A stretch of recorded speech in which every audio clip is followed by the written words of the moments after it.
Welcome to Shukla study point. आप सभी का स्वागत है आपके अपने YouTube channel Shukla study point में। मैं शिवम शुक्ला आप सभी दोस्तों का हार्दिक स्वागत करता हूं।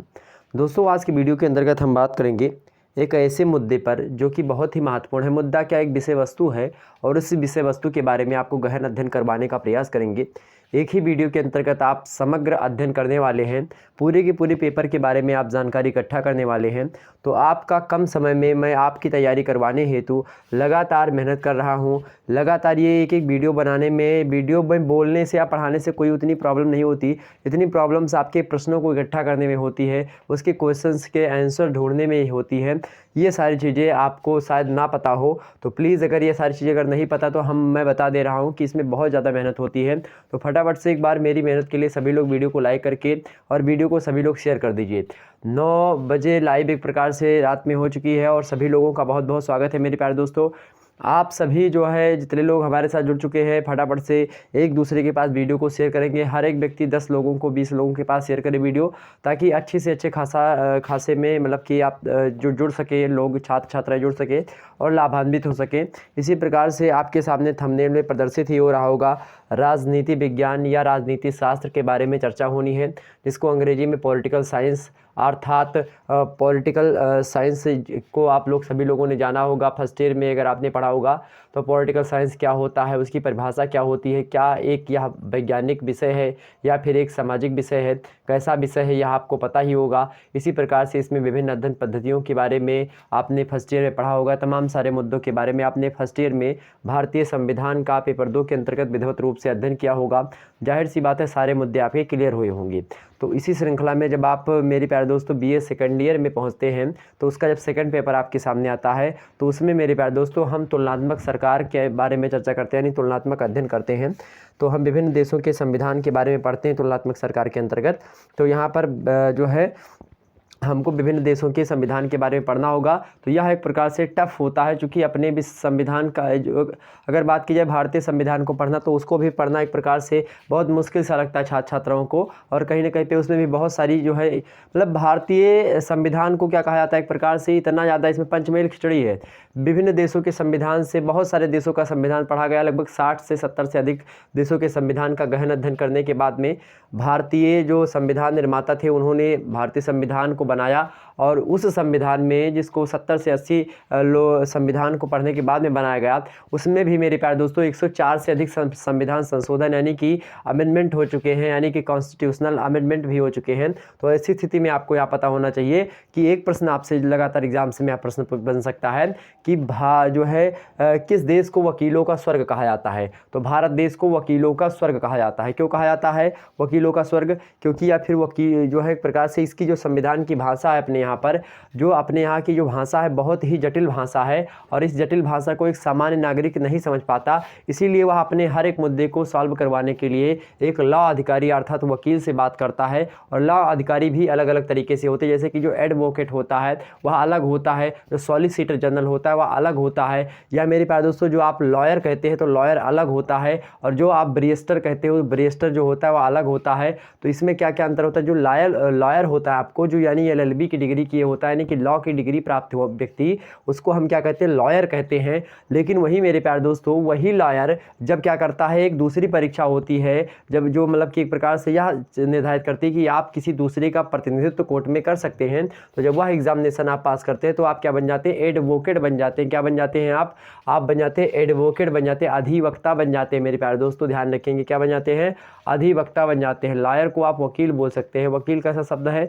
वकील मेरे प्यारे दोस्तों एक प्रकार से जो अरबी या फारसी भाषा का शब्द है, शायद मुझे उतना ध्यान नहीं है इस समय, हालांकि आपसे एग्जाम से प्रश्न नहीं पूछेगा तो ये होता है। वहीं सॉलिसिटर जनरल जो होते हैं वह भारत सरकार की तरफ से या फिर जो अटॉर्नी जनरल होते हैं भारत सरकार की तरफ से इत्यादि करके आते रहते हैं और वो सरकार की तरफ से केस लड़ते हैं। जैसे आपने अपने मौलिक अधिकारों की रक्षा करने के लिए सुप्रीम कोर्ट में केस किया सरकार के खिलाफ, या राज्य सरकार के खिलाफ किया या केंद्र सरकार के खिलाफ किया, तो राज्य सरकार के खिलाफ करेंगे तो कौन आएगा? महाधिवक्ता आएगा।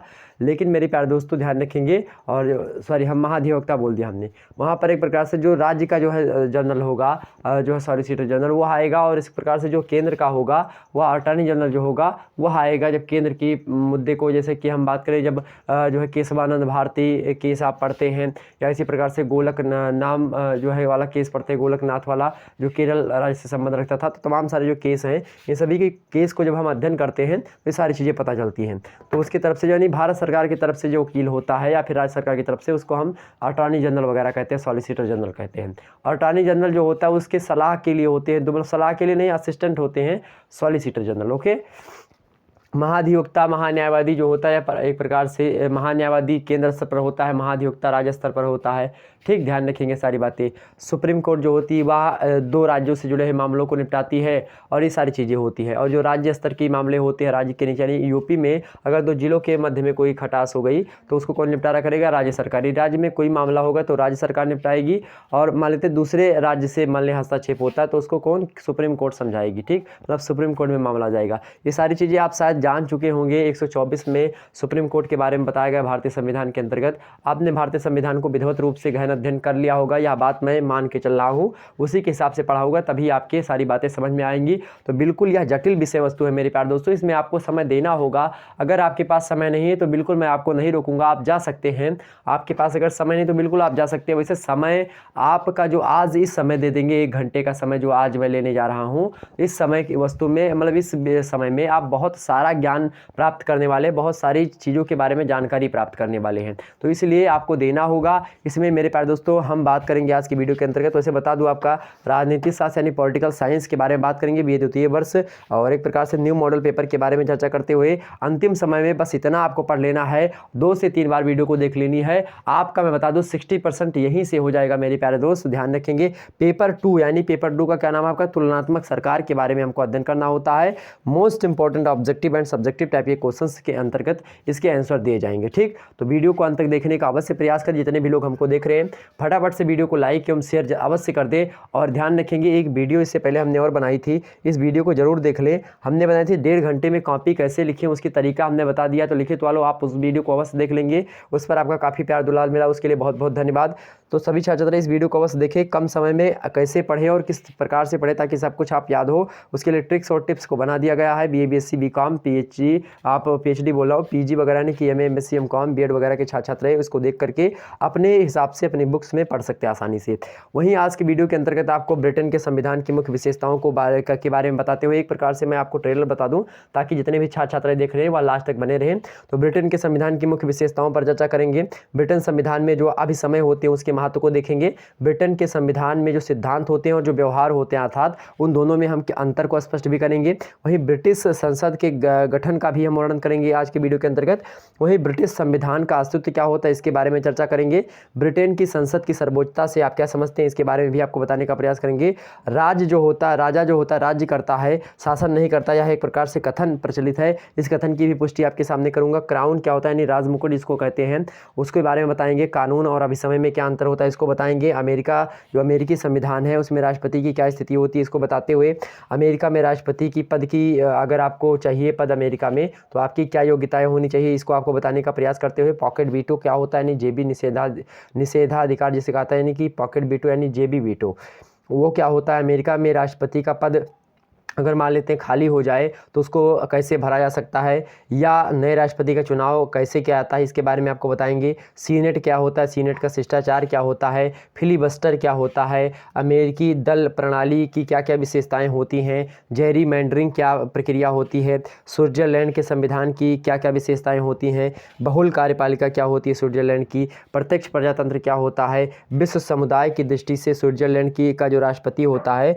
वह एक प्रकार से स्विट्जरलैंड का राष्ट्रपति कौन होता है अगर बात करें विश्व समुदाय की दृष्टि से, या स्विस दलीय व्यवस्था क्या होती है, स्विट्जरलैंड की संसदीय मतलब संघीय संसद क्या होती है, प्रत्यक्ष प्रजातंत्र की सफलता के कौन कौन से आखिरकार कारण हैं, जन्म संग्रह क्या होता है, फ्रांसीसी मंत्रिपरिषद की क्या क्या विशेषताएं होती है, प्रशासनिक विधि क्या होती है, फ्रांस में दूसरे मतदान व्यवस्था को कैसे हम स्पष्ट कर सकते हैं, दिगाल व्यवस्था क्या होती है, फ्रांस के राजनीतिक दल कौन कौन से होते हैं, उनकी कौन कौन सी विशेषता होती है। ये सारे के सारे प्रश्नों के उत्तर आज एक ही वीडियो के अंतर्गत आपको देने का प्रयास करूँगा। तो काफ़ी बहुत एक प्रकार से जानकारी आपके माइंड तक जाने वाली है मेरे प्यारे दोस्तों। तो पानी वगैरह पी करके आप आसानी से बैठेंगे। वीडियो को अगर मेरे प्यारे दोस्त शुरू कर दिया है तो अंत तक ही देखने का प्रयास करेंगे। यह आप सभी से विनती है एक प्रकार से, ताकि अगर यह वीडियो आपने देख लिया, भूल से भी देख लिया, तो आपको एक प्रकार से यह उस पार अवश्य उतारेगा और आप अच्छे तरीके से अच्छे नंबर से पास होंगे। चलिए शुरू करते हैं आज का वीडियो लेक्चर बिना समय गंवाए। या और ध्यान रखेंगे मेरे प्यारे दोस्तों, अगर आपको किसी बहुत सारे ऐसे स्टूडेंट होते हैं जो कमेंट करते हैं कि सर जो है ज़्यादा विस्तार से मत बताइए, इसको तेज तेज पढ़िए। भैया अगर आपको तेज ही तेज पढ़ना है या फिर तेज बताना है तो भैया आप बुक वगैरह पढ़ सकते हो। आप में मतलब एक प्रकार से आप उच्च स्तरीय समिति के लोग हैं, आप प्रतिभा संपन्न छात्र छात्राएं हैं, तो आप उसको पढ़ सकते हैं। तो ध्यान रखेंगे, वैसे छात्र छात्राओं से माफ़ी चाहेंगे जो चाहते हैं कि केवल मैं सीधे सीधे आपको बताते चलूँ। मैं आपको थोड़ा समझाने का भी प्रयास करूँगा। अगर बहुत सारे छात्र छात्राएं कहते हैं कि सर बहुत आप तेज़ बोल रहे हैं, अभी कल की क्लास में 2-3 लोगों के कमेंट्स आ रहे थे लाइव चैट में, तो मैं सबको देख रहा था। लेकिन यहाँ पर मेरे प्यारे दोस्तों आपको समझने वाली बात, आपका क्या राय है, किस तरीके से पढ़ाया जाए, तो बिल्कुल हम उसी तरीके से पढ़ाने का प्रयास करेंगे। तो अगर मैं धीरे पढ़ाऊँगा तो एक प्रकार से आपको एक बार ही समय देना है, मैं बार बार थोड़ी ना आपसे समय मांग रहा हूँ। वैसे बीए के लिए इतना अच्छा प्लेटफॉर्म आपको नहीं मिलेगा पूरे यूट्यूब पर, मैं बता रहा हूँ, दावे के साथ बोल रहा हूँ। जितने अच्छे तरीके से आपको शुक्ला एचडी पॉइंट पर एक एक मुद्दे को समझाया जाएगा और अच्छे तरीके से आपके क्वेश्चंस वगैरह सॉल्व करवाए जाते हैं, आपके मॉडल पेपर्स दिए जाते हैं। इसी प्रकार से आपके सामने मेरे प्यारे दोस्तों आंसर कीज वगैरह भी शुक्ला एचडी पॉइंट पे आप देखेंगे। फर्स्ट ईयर वालों के लिए अपलोड कर दी गई थी, ऑब्जेक्टिव वालों के लिए, लिखित वालों के लिए भी जल्द ही व्यवस्था करेंगे, उनके लिए भी जो है आंसर कीज की व्यवस्था जरूर हम करेंगे। तो ऐसे में लगातार मैं बना हुआ हूँ आपके साथ। मैं अपनी यूपीएससी की पढ़ाई को इस समय ब्रेक करके आप लोगों के लिए लगा हुआ लगातार। ठीक, कितना समय दे रहा हूँ वो आपको शायद ना पता हो। आगे चलते हैं। चलिए भैया, आपके सामने पहला प्रश्न आ चुका है। यहीं से ऑब्जेक्टिव बनेंगे और ऑब्जेक्टिव को बनाते हुए हम आगे बढ़ेंगे और ऑब्जेक्टिव बनाते बनाते आपको ऑब्जेक्टिव वालों बहुत ज़्यादा लाभ होने वाला है। यह ज्ञान आपके जो है एक प्रकार से चक्षुओं में चला जाना चाहिए। ज्ञान चक्षुओं को अपने खोल करके बैठ जाइएगा। बहुत बहुत धन्यवाद आप सभी का। Good evening all of you मेरे प्यारे दोस्त। गुड इवनिंग, गुड इवनिंग, बहुत बहुत स्वागत है आप सभी का। चलिए पहला प्रश्न आपके सामने है, ब्रिटेन के संविधान की मुख्य विशेषताओं का वर्णन कीजिए। क्या? ब्रिटेन के संविधान की मुख्य विशेषताओं का वर्णन कीजिए। आखिरकार ब्रिटेन के संविधान की जो मुख्य विशेषताएं हैं वह क्या क्या हैं, इसके बारे में आपसे पूछ रहा है। जनरली आपको सिंपल सा बताना है। लिखित वालों पूछे तो आप ऐसे लिखेंगे कि ब्रिटेन का संविधान लिखित नहीं है, इसका विकास हुआ है।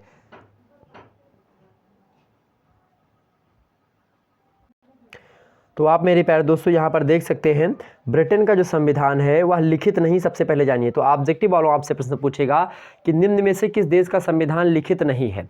तो ब्रिटेन का संविधान क्या नहीं है? लिखित नहीं है। कैसा है? अलिखित संविधान है। मतलब कि जिस प्रकार से भारतीय संविधान के अंतर्गत देखा जाए, कि भारतीय संविधान एक प्रकार से लेखा जोखा होता है, पूरा का पूरा संविधान लिखा एक पुस्तक है, उस प्रकार से ब्रिटेन का संविधान बिल्कुल भी नहीं है। इसका विकास हुआ है धीरे धीरे और उसी विकास के तहत कब कौन सा नियम आता गया उसको इंक्लूड करते करते एक प्रकार से प्रचलन में व्यवहार की चीज़ों को अपनाते हुए संविधान बना है। ब्रिटिश संविधान की मुख्य विशेषताएं हैं जो कि आपको समझाने का प्रयास करते। आगे चलिए, आपके सामने पहली विशेषता है ब्रिटेन की संविधान की कि विकसित है। सबसे पहली बात यह है कि यह विकसित हो चुका है। विकसित मतलब होता है डेवलप्ड कंट्री, जैसे आप समझते हैं विकसित देश और एक प्रकार से विकासशील। विकासशील का मतलब होता है कि विकास हो रहा है, यानी कि विकास हो रहा है, यानी डेवलप या डेवलप्ड कंट्री मतलब डेवलप कंट्री। डेवलप कंट्री जैसे इंडिया हो गई अपनी, लेकिन डेवलप्ड कंट्री में कौन आता है आपका? जैसे कि अमेरिका हो गई, ब्रिटेन वगैरह हो गई, ये सब डेवलप्ड कंट्री हैं, मतलब कि विकसित देश हैं और विकासशील इंडिया है। तो ऐसे में विकसित है कौन? मतलब संविधान पूरा है इसका। किसका? ब्रिटेन का संविधान क्या है? विकसित है और अलिखित है। मतलब तो आपसे एग्जाम में प्रश्न पूछेगा कि निम्न में से किसका संविधान है? इंग्लैंड का संविधान क्या विकसित है या विकासशील है? तो क्या है भैया? विकसित है। आपसे ऑब्जेक्टिव वालों प्रश्न पूछे कि ब्रिटेन का संविधान कैसा है? तो कैसा है? अलिखित संविधान है। ठीक। दूसरी विशेषता है ब्रिटेन के संविधान की कि यह लचीला एवं परिवर्तनशीलता इसमें बहुत अधिक मात्रा में पाई जाती है। लचीला मतलब होता है कि इसमें परिवर्तन हो सकता है और ज़्यादा जो है जटिलता इसमें नहीं पाई जाती, सरल होता है, लचीला है और परिवर्तनशीलता इसमें पाई जाती है। अब देखिए, भारत के संविधान को आपने पढ़ा होगा, तो आप भारत के संविधान में मिलता है कि भारत का संविधान लचीला एवं कठोर दोनों है। आपसे एग्जाम से प्रश्न पूछा जाता है कि भारत का संविधान है, आपको ऑप्शन ए में देगा, लचीला आपको ऑप्शन बी में देगा, कठोर आपको ऑप्शन सी में देगा, लचीला और कठोर दोनों ऑप्शन डी में देगा, इनमें से कोई नहीं। तो क्या करेक्ट आंसर होगा आपका? सी ऑप्शन, लचीला और कठोर दोनों होता है। ठीक। लचीला मतलब उसमें परिवर्तन जल्दी हो जाता है, संशोधन जल्दी कर सकते हैं, और एक प्रकार से कठोरता से भी भारतीय संविधान में परिवर्तन कर सकते हैं। तो एक संविधान में संशोधन करने के 3 नियम होते हैं भारतीय संविधान के हिसाब से देखा जाए, उसको आपने फर्स्ट ईयर में पढ़ा होगा, जाहिर सी बात है। तो लचीला मतलब क्या होता है, इसमें परिवर्तन अच्छे तरीके से हो सकता है, परिवर्तनशीलता भी यहाँ पर आप देख सकते हैं विशेषता है। तीसरी विशेषता होती है ब्रिटेन संविधान की मेरे भैया कि अभी समयों पर आधारित होता है। अभी समय क्या होता है, यहाँ पर इसको भी समझने की आवश्यकता होती है। अभी समय जो होता है मेरे प्यारे दोस्तों, अभी समय की अगर बात की जाए तो अभी समय के बारे में अगर आपको बताया जाए तो एक प्रकार से कानून की भांति होता है। जो चीज़ें व्यवहार में लाई जाती हैं, जो चीज़ें व्यवहार में लाई जाती हैं मेरे प्यारे दोस्त, वही होती हैं आपकी जो है अभी समय। अभी समय को एक प्रकार से या आलिखित होता है, एक प्रकार से जो मतलब व्यवहार में चीज़ें होती हैं, वही सारी चीज़ें क्या होती है आपकी जो है अभी समय होती हैं। क्या होती हैं? वह अभी समय होती हैं।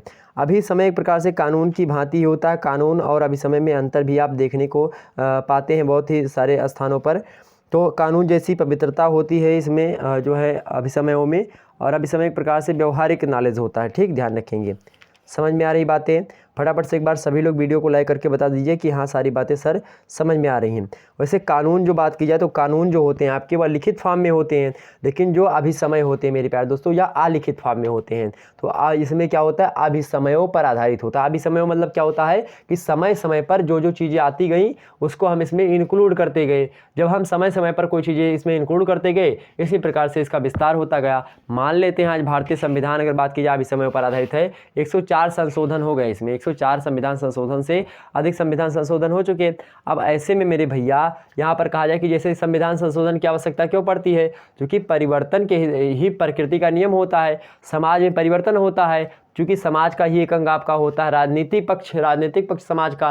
तो समाज के जो राजनीतिक पक्ष होता है, जब समाज में ही परिवर्तन हो रहा है तो समाज के राजनीतिक पक्ष में भी परिवर्तन होगा, और जब राजनीतिक पक्ष में परिवर्तन होगा तो राजनीतिक जो नियम होंगे, राजनीतिक मापदंड होंगे, राजनीतिक कार्य करने की जो शैलियाँ होंगी, उनमें भी परिवर्तन आएगा। तो इसी प्रकार से क्या होता है, परिवर्तन आता रहता है। तो समय के अनुसार जिसमें हम कानूनों को बदलते रहते हैं, समय के अनुसार कानून ऐड होते रहते हैं, ऐसी चीज़ों को हम, ऐसे कानूनों को हम क्या कहते हैं, अभिसमय कहते हैं।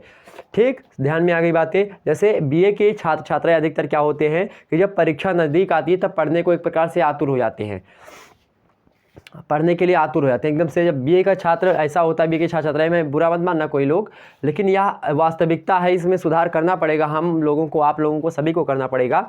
ऐसे में आप जब देखते परीक्षा आती है 2 महीने की परीक्षा या 1 महीने की, तब आप पढ़ना प्रारंभ करते थे। वैसे मेरे चैनल पर बात की जाए तो परीक्षा जब नहीं होती है तो मुश्किल से 50-60 ऐसे व्यू आते हैं, लेकिन जब आपकी परीक्षा होती है तो आप लोग अच्छे तरीके से उसको देखते हैं। तो यही कार्य अगर आप पहले से करते आएँ तो आपको शायद इतनी दिक्कत ना हो। 1 साल पढ़ने के लिए बीए के सिलेबस में इतना कुछ नहीं होता कि 1 साल में आपका समाप्त ना हो। आप अपनी बुक से या सीरीज वगैरह को 10 बार 20 बार पढ़ सकते हैं यार 1 साल के अंतर्गत। 365 दिन में यार एक दिन पढ़ेंगे, एक प्रश्न पढ़ेंगे तो कम से कम 5 बार पढ़ लेंगे अपनी सीरीज को। लेकिन अब ऐसा कौन करता, कोई करता ही नहीं है। सब लोग क्या करते हैं, बस लास्ट के 2 महीने 1 महीने देंगे तो उसमें कहेंगे सर जी कोई ऐसी ट्रिक बताओ जो कि सीधे सीधे परीक्षा में चलो फोड़ दो। तो कैसे होता है ये, तो उसमें सर जी मेहनत करें फिर आप लोगों के लिए। तो ऐसे में आपको करना क्या होता है, आपको पहले से, अगर आप 2 महीने पहले से, 3 महीने पहले से इसको पढ़ना प्रारंभ कर देते। लेकिन हम लोग क्या है, भारतीयों के अंदर यही खासियत होती है, खामी है, खासियत क्या, खामी है, कमी है। क्या कमी होती है कि हम क्या करते हैं, बहाना बनाना ढूंढ लेते हैं कि हमने क्या किया, मतलब कि अरे ऑनलाइन पढ़ाई नहीं हुई, ये नहीं हुआ, कॉलेज खुला नहीं तो कैसे पढ़ ले। हाँ मानते कॉलेज नहीं खुला हुआ, लेकिन संघर्ष ही एक प्रकार से जीवन होता है। स्ट्रगल इज लाइफ, लाइफ में स्ट्रगल करना आवश्यक होता है। मैं एक दिन भी क्लास नहीं लिया हूँ, बीए बीएससी कभी क्लास ही नहीं लिया हूँ एक दिन, लेकिन कुछ सारे में अच्छे नंबर हैं और एक तरीके से आप लोगों को पढ़ा रहा हूँ। क्लास एक भी दिन मैं कॉलेज गया नहीं हूँ आज तक। ठीक, ध्यान रखेंगे ये बात। तो ऐसे में कॉलेज कोई महत्वपूर्ण विषय वस्तु आपकी नहीं होती। हाँ आप बता सकते हैं कि वह एक प्रकार से औपचारिक तरीका होता है पढ़ने का, बिल्कुल औपचारिक तरीका होता है, लेकिन अनौपचारिक रूप से आप घर में बैठ करके पढ़ सकते हैं। क्या जो बच्चा पैदा होता है घर में, वह कॉलेज शुरुआत से जाने प्रारंभ हो जाता है, लेकिन वह समस्त चीज़ों को जानकारी प्राप्त कर लेता है घर में बैठ करके। तो ऐसे में आपको किसी को कोसना नहीं कि परीक्षा जल्दी करवा लिए, ये करवा लिए, वो करवा लिए, जो करवा रहा हो करवाओ, सीना तान के खड़े रहिए आराम से, या क्या डरना। हौसले बुलंद हो तो मंजिलें आपकी कदम चूमेंगी। मानो जब जोर लगाता है पत्थर पानी बन जाता है। अब ऐसे में डरना मत, परीक्षा को लेकर के डर, जैसे मृत्यु को लेकर के बहुत सारे लोग डरते थे, तो उस समय कवि आया तो उस कवि ने क्या कहा कि जो है मृत्यु क्या होता है, एक प्रकार संघर्ष स्थल होता है, निर्भय स्वागत करो मृत्यु का, मृत्यु एक है विश्राम स्थल। तो मृत्यु क्या होता है, विश्राम स्थल। इसी प्रकार से निर्भय स्वागत करो परीक्षा का। परीक्षा क्या है, एक निर्णय स्थल है। परीक्षा क्या है, निर्णय स्थल है। आपका निर्णय होता है कि आप कितने पानी में हो, आपने कितना पढ़ा और किस तरीके से पढ़ा। ठीक, तो यह मैटर करता है मेरे प्यारे दोस्तों। अगर जीवन में कुछ करना है तो कोसना मत छोड़, मतलब ये छोड़ दीजिए कि कि मेरे पास ऐसे साधन नहीं थे या ये चीज़ें नहीं थी। आपको विश्वास नहीं पड़ेगा, मेरे पास बता दूँ, मेरे पास उतने साधन नहीं जितने साधन से मैं आपको ये टेक्निकली चीज़ें पढ़ा पा रहा हूँ, इतने साधन मेरे पास नहीं है। लेकिन फिर भी मैं जटिलता के साथ, ना पंखा है ना इधर उधर तमाम सारी चीज़ें कुछ भी नहीं हमारे यहाँ पर, ना लाइब्रेरी सही तरीके से है, लेकिन किसी तरीके से आपको जो आपका ट्राईपोड है, मतलब जो स्टैंड होता है मोबाइल लगाने का, वह भी टूटा फूटा एकदम से, उसमें किसी तरीके से लोहा वोहा बांध के चला रहा हूँ काम। लेकिन हमारे पास कोई सुविधा नहीं, कुछ भी सुविधा नहीं। आप देखेंगे आकर के, अगर कभी वीडियो आपको रूम की बना दूं तो आप देखेंगे एकदम से लगेगा कि आप कबाड़ खाना एक प्रकार से है। लेकिन फिर भी मैं आपको पढ़ाता हूं। क्यों पढ़ाता हूं? क्योंकि या मुझे कोसना नहीं आता कि मैं कोसूं किसी को कि ये नहीं हमारे पास तो इसलिए नहीं हो सकता। ठीक, ध्यान रखेंगे बात। तो जीवन में छोड़ दीजिए यह चीज़ें कोसना, किसी को कोसना नहीं कि इनके वजह से नहीं हो पा रहा है या फिर ये नहीं इसलिए या नहीं कर पा रहे हैं। उसको करो ना यार, किसी तरीके से करो, आप संघर्ष करो तभी आगे बढ़ोगे, वरना ऐसे नीचे रहना ही पड़ेगा। चलिए शुरू करते हैं। हाँ बिल्कुल, क्लास स्टार्ट करते हैं भाई।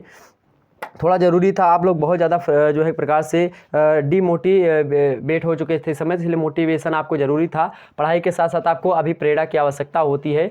तो स्टडी आपकी कब सही होती है? जब आपको अभिप्रेरणा मिलती रहती है।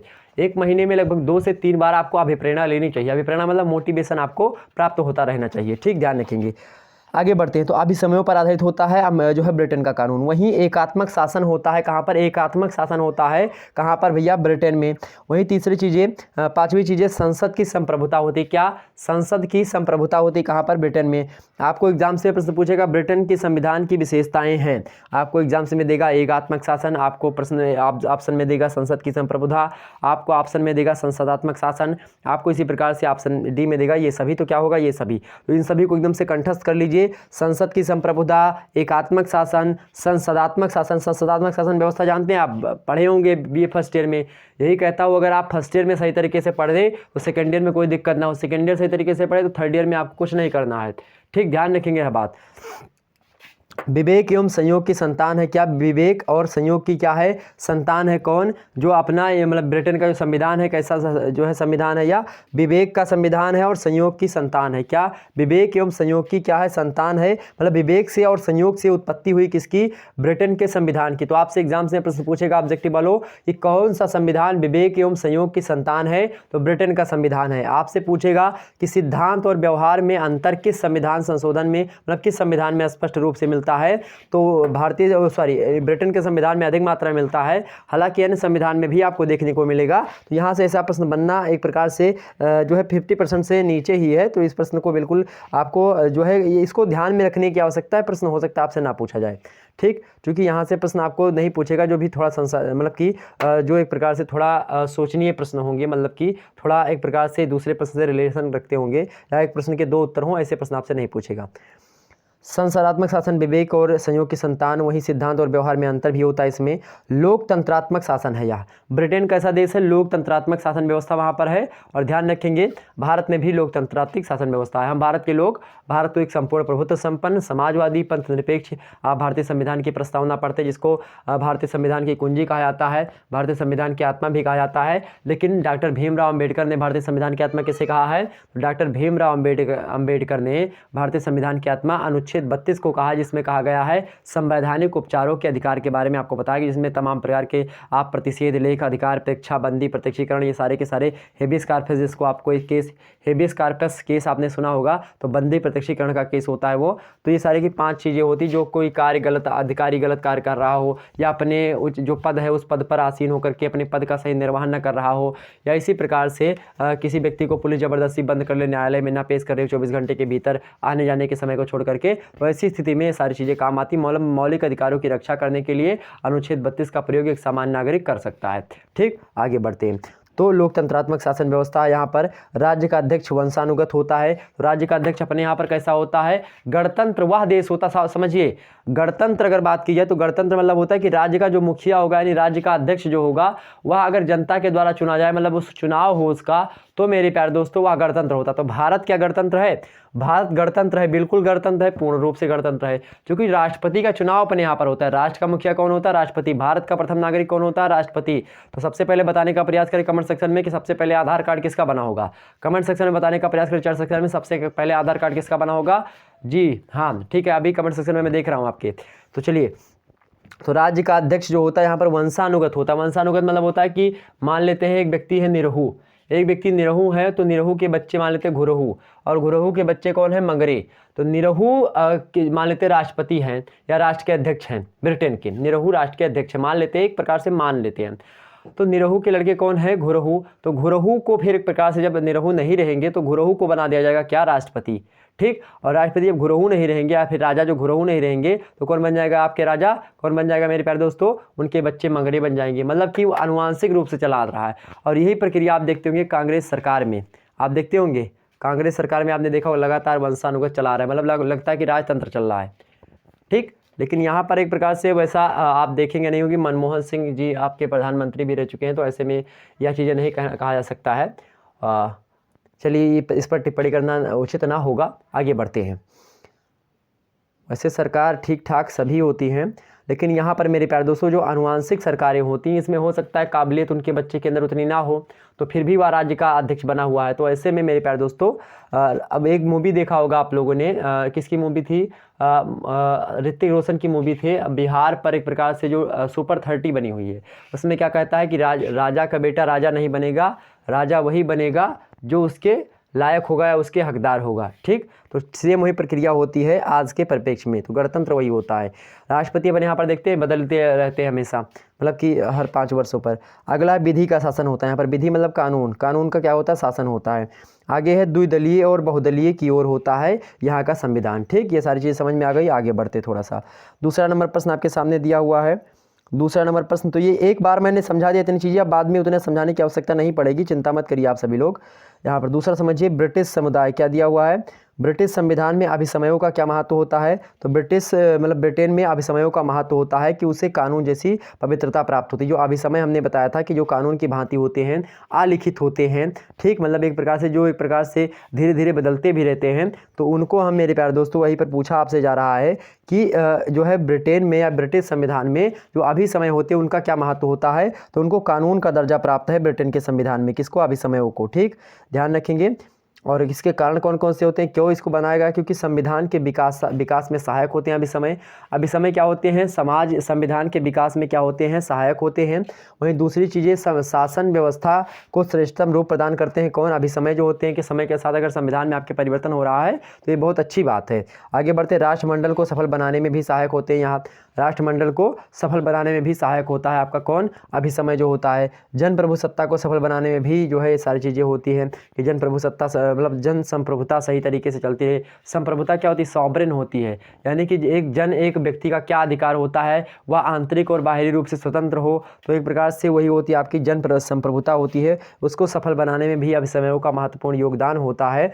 वहीं अगला चीज़ ये है शांति और प्रगति में सहायक। क्या? शांति और प्रगति में सहायक होता है कौन? अभिसमय। इसीलिए अभिसमयों को यहाँ पर कानून का दर्जा दिया जाता है। कहाँ पर? ब्रिटेन के संविधान में। वही राजनीतिक दलों की इच्छा होती है। क्या? राजनीतिक दलों की इच्छा है। तो ध्यान रखेंगे ब्रिटेन के संविधान को लेकर के विस्तार से हमने एक चैप्टर 1 में वीडियो बना रखी है, political science BA second year paper 2 को लेकर के, उसको देख लीजिएगा आप सभी लोग। ठीक, आगे बढ़ते अगला प्रश्न। तीसरा नंबर प्रश्न आपके सामने है कि ब्रिटेन के संविधान में सिद्धांत और व्यवहार में अंतर स्पष्ट कीजिए। सिद्धांत और व्यवहार में अंतर स्पष्ट कीजिए, क्योंकि ब्रिटेन के संविधान में सिद्धांत भी शामिल हैं और व्यवहार भी शामिल हैं, इसीलिए इन दोनों में अंतर को लेकर के प्रश्न आपसे लिखित वालों पूछा सकता है। तो ब्रिटेन के मतलब कि आपसे मैं बताऊंगा, यहाँ पर ऑब्जेक्टिव वालों ध्यान देने योग्य बात अभी बीच में आएगी, उसको भी देखने का प्रयास करेंगे। तो ब्रिटेन के संविधान में सिद्धांत और व्यवहार में अंतर यह होता है, काफ़ी अंतर आप देख सकते हैं। जैसे कि इस संबंध में एक व्यक्ति है मुनरो, और मुनरो महोदय कहते हैं, वो मुनरो नहीं जो कि लपटी बैटिंग करते हैं एक प्रकार से, उसके केन विलियमसन की वाली टीम से, क्या नाम है उसका? काले काले एक प्रकार से मतलब कि मतलब उनका वो होता है, अरे कीबी की जिसको कहा था कि कीबी आ गए। चलिए कोई बात नहीं, आगे बढ़ते। जिससे फाइनल अब की था विश्व कप जो फाइनल था, क्या टीम है वो? न्यूजीलैंड है, क्या है? चलिए कुछ भी है, न्यूजीलैंड ही शायद है। तो यहाँ पर मुनरो ने क्या कहा था? मुनरो ने कहा था उन्हीं, तो वो मुनरो नहीं है जो है वो वाले दूसरे मुनरो हैं आपकी। तो मुनरो ने कहा है कि ब्रिटिश शासन में जो कुछ दिखाई देता है वैसा नहीं है, और जैसा वह मतलब होता है, फिर जैसा वह ब्रिटेन का संविधान है वैसा दिखाई नहीं देता। मतलब आप एक अक्षय कुमार का डायलॉग याद करिए, फिर किसी और से हीरो का था, किसी का डायलॉग क्या था? उन्होंने कहा कि मतलब कि मैं जो करता हूँ वो मैं कहता नहीं, और जो मैं कहता हूँ वो करता नहीं, इस प्रकार से कोई डायलॉग था। तो ठीक उसी प्रकार से ब्रिटेन का संविधान होता है। कौन कहता है? मुनरो कहते हैं कि ब्रिटिश शासन में जो कुछ दिखाई देता है आपको वैसा होता नहीं है, है, लेकिन जैसा वह है वैसा दिखाई नहीं देता। तो ये बातें किसने कही? मुनरो ने। तो आपसे ऑब्जेक्टिव वालों प्रश्न पूछेगा, ब्रिटिश शासन में जो कुछ दिखाई देता है वैसा नहीं है और जैसा वह होता है वैसा दिखाई नहीं देता। यह बात किसने कही? तो मुनरो ने कही। अगला आगे देखिए, यद्यपि विश्व के अन्य देशों में भी अंतर देखने को मिलेगा आपको, अन्य देशों के संविधान में भी अंतर देख सकते हैं, लेकिन इतना अंतर नहीं आपको मिलेगा। इस संबंध में आग महोदय भी एक प्रकार से राजनीति शास्त्र के काफ़ी जानकार व्यक्ति हैं और वो आग महोदय कहते हैं कि सैद्धांतिक दृष्टि से ब्रिटेन की शासन व्यवस्था निरंकुश राजतंत्रात्मक है, पर उसका रूप सीमित संवैधानिक राजतंत्र है और वस्तुतः वह लोकतांत्रिक गणराज्य होता है। क्या बताया? कि सैद्धांतिक दृष्टि से ब्रिटेन की शासन व्यवस्था जो होती है निरंकुश राजतंत्रात्मक है, निरंकुश राजतंत्रात्मक है सैद्धांतिक दृष्टि से, पर उसका रूप सीमित संवैधानिक राजतंत्र होता है, सीमित संवैधानिक राजतंत्र होता है और वस्तुतः वह लोकतांत्रिक गणराज्य है। लोकतांत्रिक गणराज्य कौन है? यहाँ पर जो राजा होता है ब्रिटेन में, अब उसका कोई मतलब नहीं। जो आप देखते हैं विक्टोरिया वगैरह पहले उनका 4 शासन चलता था, लेकिन अब ऐसा कुछ भी नहीं। राजा एक प्रकार से नाम मात्र के राजा होते हैं, जैसे अपने यहाँ पर जो राष्ट्रपति होते हैं ठीक उसी प्रकार से वहाँ पर राजा होते, तो उनका कोई मतलब नहीं होता, बस साइन वगैरह करने के लिए फिर एक प्रकार से बनाए हैं, उनकी महत्वाकांक्षा बनी रहे बस, और कुछ नहीं। आगे देखते हैं, चौथा नंबर प्रश्न देखने का प्रयास करें आप सभी लोग। ब्रिटिश संसद के गठन का वर्णन कीजिए। ब्रिटिश संसद के गठन का वर्णन कीजिए। तो सबसे पहले आपसे एग्जाम से प्रश्न पूछेगा ऑब्जेक्टिव वालों कि ब्रिटेन में कितने सदन होते हैं। तो ब्रिटेन में कितने सदन होते हैं? 2 सदन होते हैं। पहला सदन क्या है? लोक सदन, और दूसरा क्या होता है? लॉर्ड सभा। क्या लोक सदन और लॉर्ड सभा या 2 सदन होते हैं ब्रिटिश संसद के? ध्यान रखेंगे, एक हाउस ऑफ कॉमन्स और एक क्या होता है आपका, वह भी हाउस ऑफ कॉमन्स, मतलब इसको कॉमन्स कहा जाता है। तो लोक सदन को कॉमन्स और लॉर्ड सभा को हाउस ऑफ कॉमन्स के नाम से जाना जाता है। लोक सदन जो होता है संसद का प्रथम एवं निम्न सदन होता है। क्या? प्रथम और निम्न सदन होता है। कौन मेरे प्यारे दोस्तों? लोक सदन जो होता है वह संसद का कौन सा सदन होता है? प्रथम एवं निम्न सदन होता है। जैसे कि बात की जाए अगर भारतीय संविधान के परिप्रेक्ष्य में देखा जाए तो भारतीय संविधान में मेरे भैया, भारतीय संविधान में क्या होता है? भारतीय संविधान में लोकसभा और राज्यसभा आपने देखा होगा।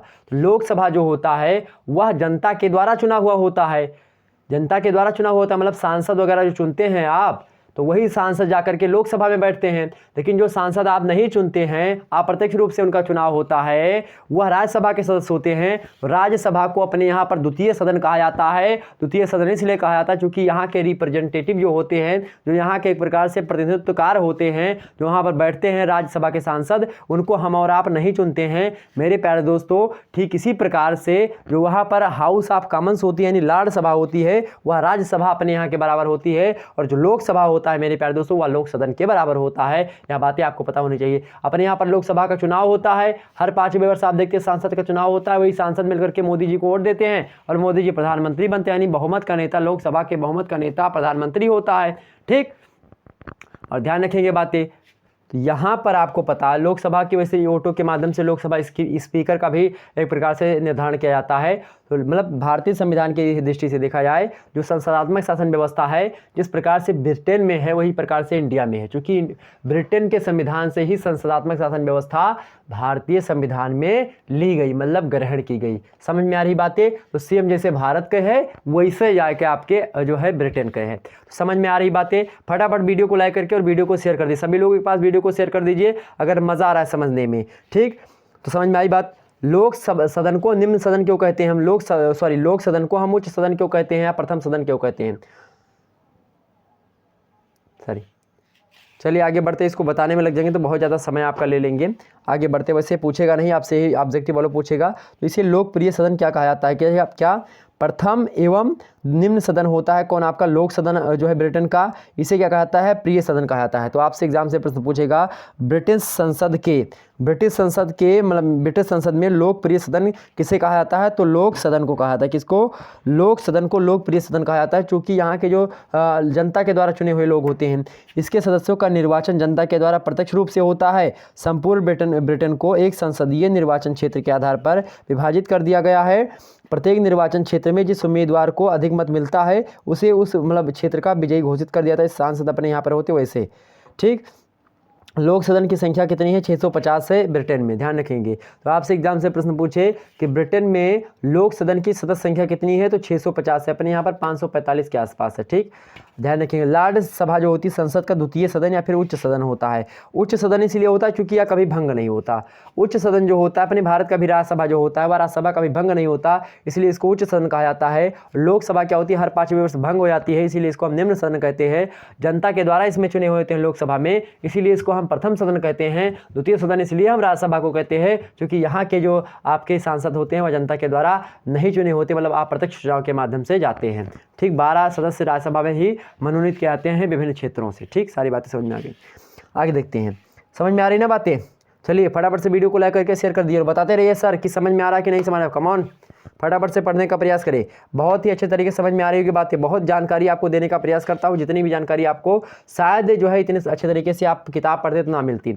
इसे कुलीन तंत्रीय संस्था कहा जाता है। आपसे एग्जाम से प्रश्न पूछेगा ऑब्जेक्टिव वालों कि कुलीन तंत्रीय संस्था किसे कहा जाता है? लॉर्ड सभा को ब्रिटेन की क्या कहा जाता है? कुलीन तंत्रीय संस्था कहा जाता है, ठीक। ऑब्जेक्टिव वालों ध्यान रखेंगे। इसकी सदस्य संख्या कितनी होती है? 800 से अधिक है। तो ब्रिटेन में लॉर्ड सभा के सदस्य संख्यों की संख्या कितनी है? सदस्य संख्या 800 से अधिक है, क्योंकि भारत में कितनी है? 245 से 255 के आसपास, 345 से 355 कुछ भी है, ध्यान रखिए, शायद मुझे ध्यान नहीं, 300 कुछ है, ठीक। 345 से 355 के आसपास है, 52, 300 या 200, 300 होगी शायद, ठीक। कमेंट सेक्शन में बताने का प्रयास करें। राज्यसभा संसद का द्वितीय उच्च सदन होता है, हमने बता ही दिया आपको। इसमें क्या कौन कौन होते हैं? राज्य जो वहाँ पर राज्यसभा होती है ब्रिटेन में, उसमें आपके प्रधानमंत्री, पूर्व वाले जो इससे मान लेते प्रधानमंत्री थे और प्रधानमंत्री के पद से खत्म हो गए तो आप जाकर के वहाँ पर बन सकते हैं। तो पूर्व प्रधानमंत्री, पूर्व लोक सदन स्पीकर जो होते हैं और सेवानिवृत्त सेनापति जो होते हैं, पूर्व न्यायाधीश हो गए आपके विज्ञान, कला, साहित्य एवं समाज सेवा के क्षेत्र में जो उल्लेखनीय कार्य करने वाले व्यक्ति होते हैं उनका चयन होता है। इसमें निम्न 5 क्षेत्रों के लोग आते हैं। 5 क्षेत्रों से लोग कौन कौन आते हैं इनमें जो चुने जाते हैं भैया? कहाँ कहाँ से आते हैं आपके? पहले तो मतलब कि राजवंश के जो राजकुमार होते हैं वो आते हैं। दूसरे आपके स्कॉटलैंड के जो प्रतिनिधि होते हैं पीयर के रूप में वह आते हैं। वहीं तीसरा आपके जो होते हैं आजीवन पीयर जो होते हैं वह आते हैं। वहीं चौथे जो होते हैं कानून के जो लॉर्ड होते हैं, लॉर्ड मतलब होता है कानून के भगवान। जैसे आप देखते हैं लॉर्ड मैकाले, लॉर्ड बेलेजली, ठीक। तो लॉर्ड मतलब होता है भगवान या देवता। लॉर्ड जो आगे लगाते हो ना कि लॉर्ड बेलेजली, लॉर्ड मतलब लॉर्ड क्या? भगवान हो तुम यार मेरे, लॉर्ड वगैरह नहीं बोला जाता। लॉर्ड मतलब उसमें बहुत ख्याति प्राप्त हो। लॉर्ड माने होता देवता, सीधा सीधा समझिए। तो देवता होता मत बोलिए लॉर्ड वगैरह लिखिए, बेली जली सीधे लिखिए। क्या ये लोग हमारी इज्जत करते थे? बिल्कुल नहीं करते। तो हम इनकी इज्जत क्यों करें उतना? हम लोग इतना सताया, लॉर्ड बेली जी, लॉर्ड डलहौजी कितना हड़प की नीति वगैरह लाया, पूरा मारा, एकदम से देश को तबाह कर दिया, लूट के ले गए, ठीक। लेकिन फिर भी लॉर्ड बेलेजली, लॉर्ड ये, लॉर्ड वो, लॉर्ड वो, लॉर्ड का क्या मतलब है? आप देखेंगे जो है कानून वगैरह में जब आप जाएंगे वहाँ पर जाइए कभी आप कोर्ट वगैरह में, तो सुप्रीम कोर्ट या हाई कोर्ट में मना कर दिएगा लॉर्ड शब्द से। पहले कहते थे नहीं, कोर्ट वगैरह में जाते थे लोग क्या बोलते थे? माय लॉर्ड, माय लॉर्ड बोलते नहीं थे कोर्ट में। आप मूवी वगैरह देखेंगे माय लॉर्ड या मी लॉर्ड, तो लॉर्ड माने भगवान की, मेरे भगवान, या फिर तो जज ने सीधे मना कर दिया कि लॉर्ड वगैरह आप शब्द पहले मतलब पहले चला करता था। कब? जब अंग्रेज शासन थे, अंग्रेज की जो बाल वगैरह सन जैसे रखाए हुए बैठे होते थे वहाँ पर सफ़ेद सफ़ेद, और बैठे नहीं होते थे न्यायाधीश वगैरह, उनको लॉर्ड के रूप में बोला जाता था।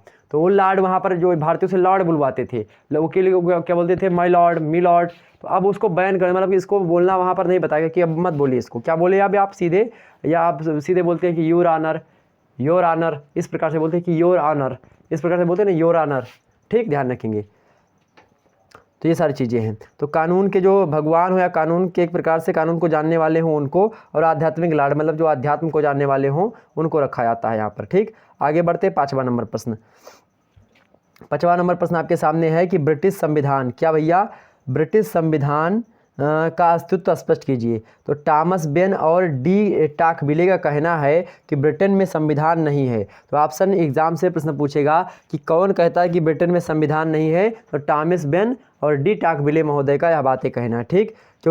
क्यों कहा इन्होंने? क्योंकि वहाँ पर नियमों को लेखबद्ध नहीं किया गया है, नियमों को लिखा गया नहीं है और एक प्रकार से क्रम से नहीं लिखा है, इसलिए टॉमस बेन और डी टाकविले कहते हैं कि ब्रिटेन का संविधान नहीं है, मतलब ब्रिटेन में संविधान ही नहीं है।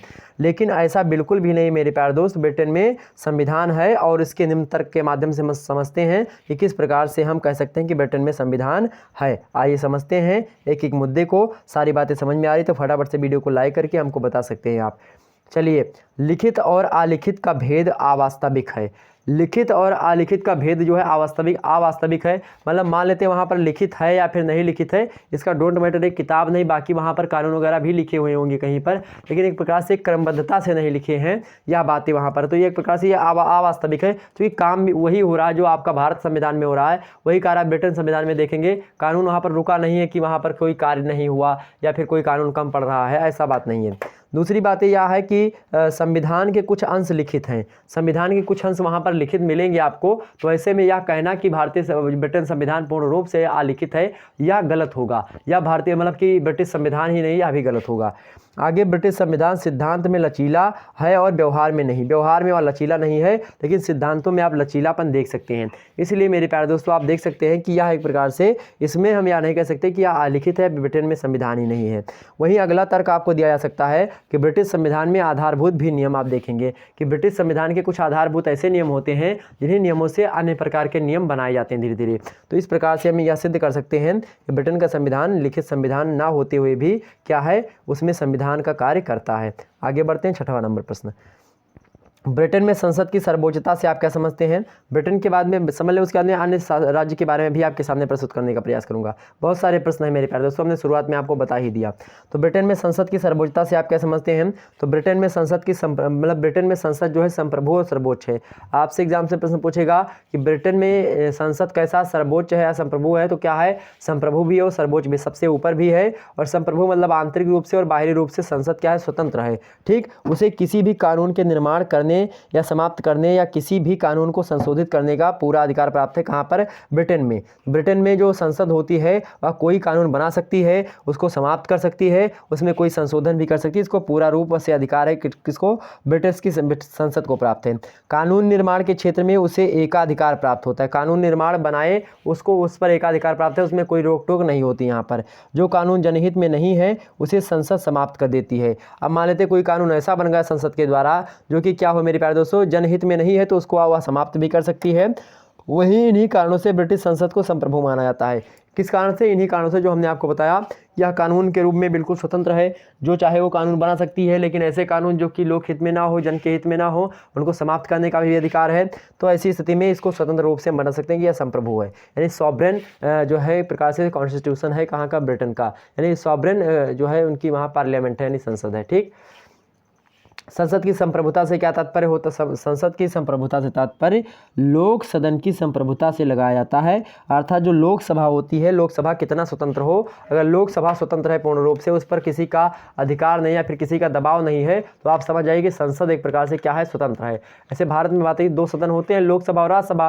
और लोकसभा के सांसदों को खुली छूट मिल जाए, खुली छूट मिल जाए तो इसका मतलब क्या है कि सॉवरेन हो गई अब यहाँ का भी जो है लोकसभा। अपने यहाँ पर क्या है, आप कोई कानून बनाते हैं तो उस पर जो है जो जन ही हो तो मतलब कि जो मतलब कि जनता है, वह जनता क्या करती है, सुप्रीम कोर्ट में याचिका दायर कर देती है या फिर PIL जो है फिल कर देती है।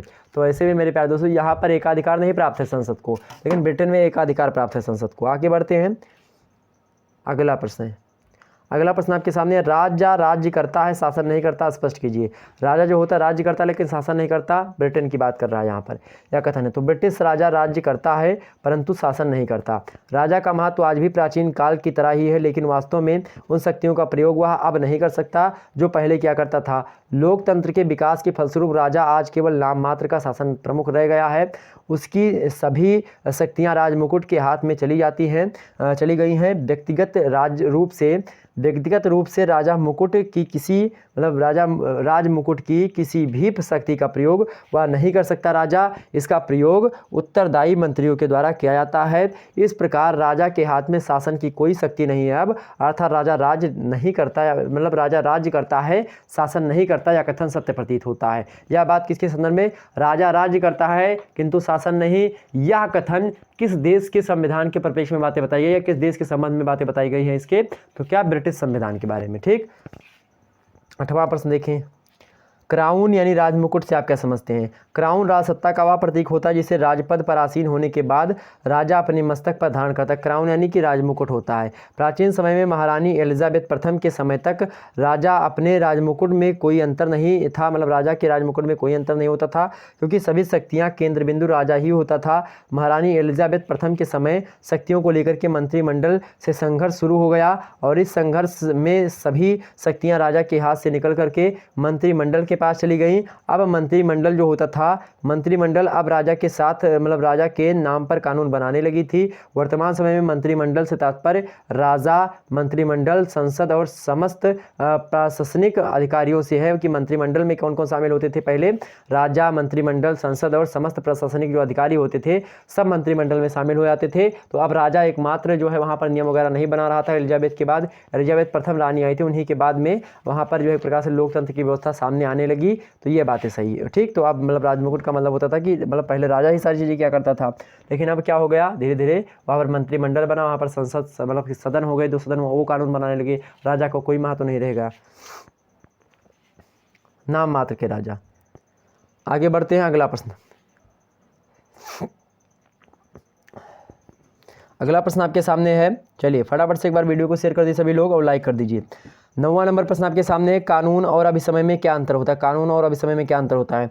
तो कानून और अभिसमय में पहला अंतर देखिए, कानून किसी कानून निर्मात्री, कानून जो होता है कानून निर्मात्री सत्ता की इच्छा का परिणाम होता है कि जो संविधान मतलब कि जो कानून बनाने वाली सत्ता होती है वह क्या चाहती है, उसका परिणाम होता है कानून। उसका निर्माण एक विशेष पद्धति को अपना करके क्या आता है, कानून एक पद्धति के द्वारा बनाया जाता है, ठीक। लेकिन अभिसमय जो होता है व्यवहार का परिणाम होता है। जब व्यवहार उपयोगी सिद्ध होते हैं तो कालांतर में वही अभिसमय बन जाते हैं या अभिसमय का रूप ले लेते हैं, ठीक। आगे बढ़ते हैं।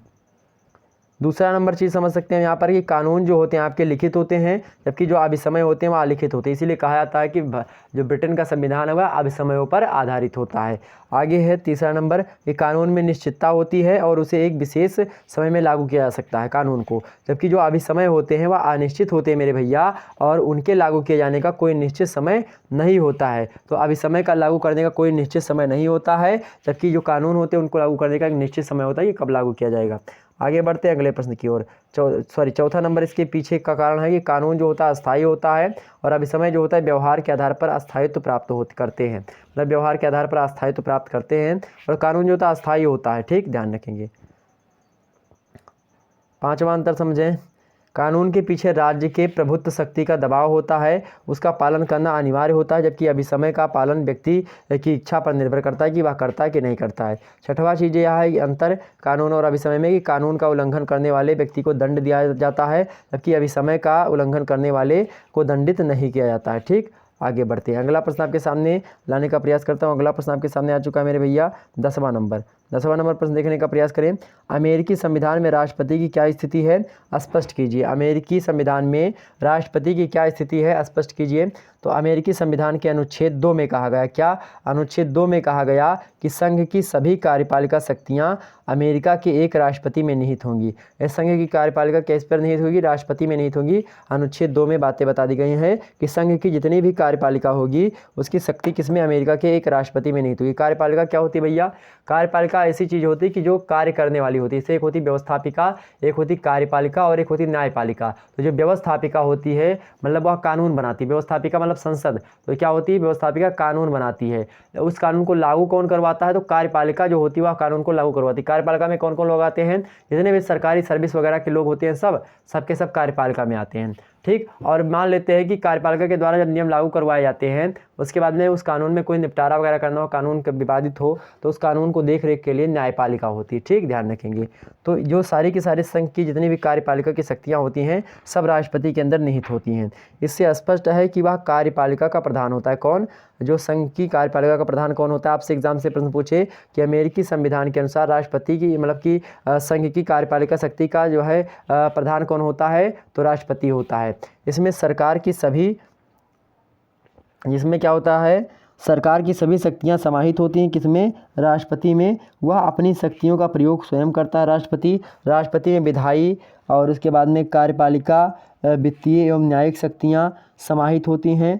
सारी की सारी शक्तियाँ राष्ट्रपति में निहित होती है। जैसे भारत में प्रधानमंत्री होता है वैसे अमेरिका में राष्ट्रपति समझ लीजिए होता है, ठीक। वह स्वविवेक से कोई भी प्रशासनिक एवं न्यायिक नियुक्तियां ले सकता है। कोई प्रशासनिक नियुक्ति हो एडमिनिस्ट्रेशन की या फिर कोई जुडिशियली वाली नियुक्ति हो तो वह कर सकता है कौन, राष्ट्रपति। लेकिन सीनेट के द्वारा उसका अनुमोदन होना आवश्यक होता है। जैसे जिस प्रकार से अपने यहाँ पर लोकसभा और राज्यसभा में पारित करवाना होता है किसी कानून को, तो उसी प्रकार से वहाँ पर भी सीनेट के द्वारा अनुमोदन करवाना होगा। राष्ट्रपति अपना पद धारण करने के लिए या करने के बाद अपनी इच्छा के अनुसार मंत्रिमंडल का निर्माण करता है। विदेशों से संधियां एवं युद्ध की घोषणा राष्ट्रपति ही करता है। अगर विदेशों से संधि करनी हुई या विदेशों से युद्ध करना हुआ तो घोषणा कौन करेगा, राष्ट्रपति करेगा। आपसे एग्जाम से प्रश्न पूछेगा कि अमेरिकी संविधान के अनुसार यदि अमेरिका से या किसी देश से युद्ध छिड़ गया तो उसका जो है एक प्रकार से उसका जो है घोषणा कौन करेगा, तो कौन करेगा, राष्ट्रपति करेगा, ठीक। या विदेशों से कोई संधि करनी हुई तो कौन करवाएगा, राष्ट्रपति के सलाह पर होगा। राष्ट्रपति जो कहेगा वही होगा। इस प्रकार अमेरिकी राष्ट्रपति अमेरिका का प्रथम नागरिक होता है। अमेरिका का प्रथम नागरिक कौन होता है, अमेरिकी राष्ट्रपति होता है, जिसमें सभी प्रकार की शक्तियाँ क्या होती हैं, समाहित होती हैं मेरे भाई। आगे बढ़ते हैं। जो है आपका चौथा नंबर प्रश्न आ चुका है, 11 नंबर।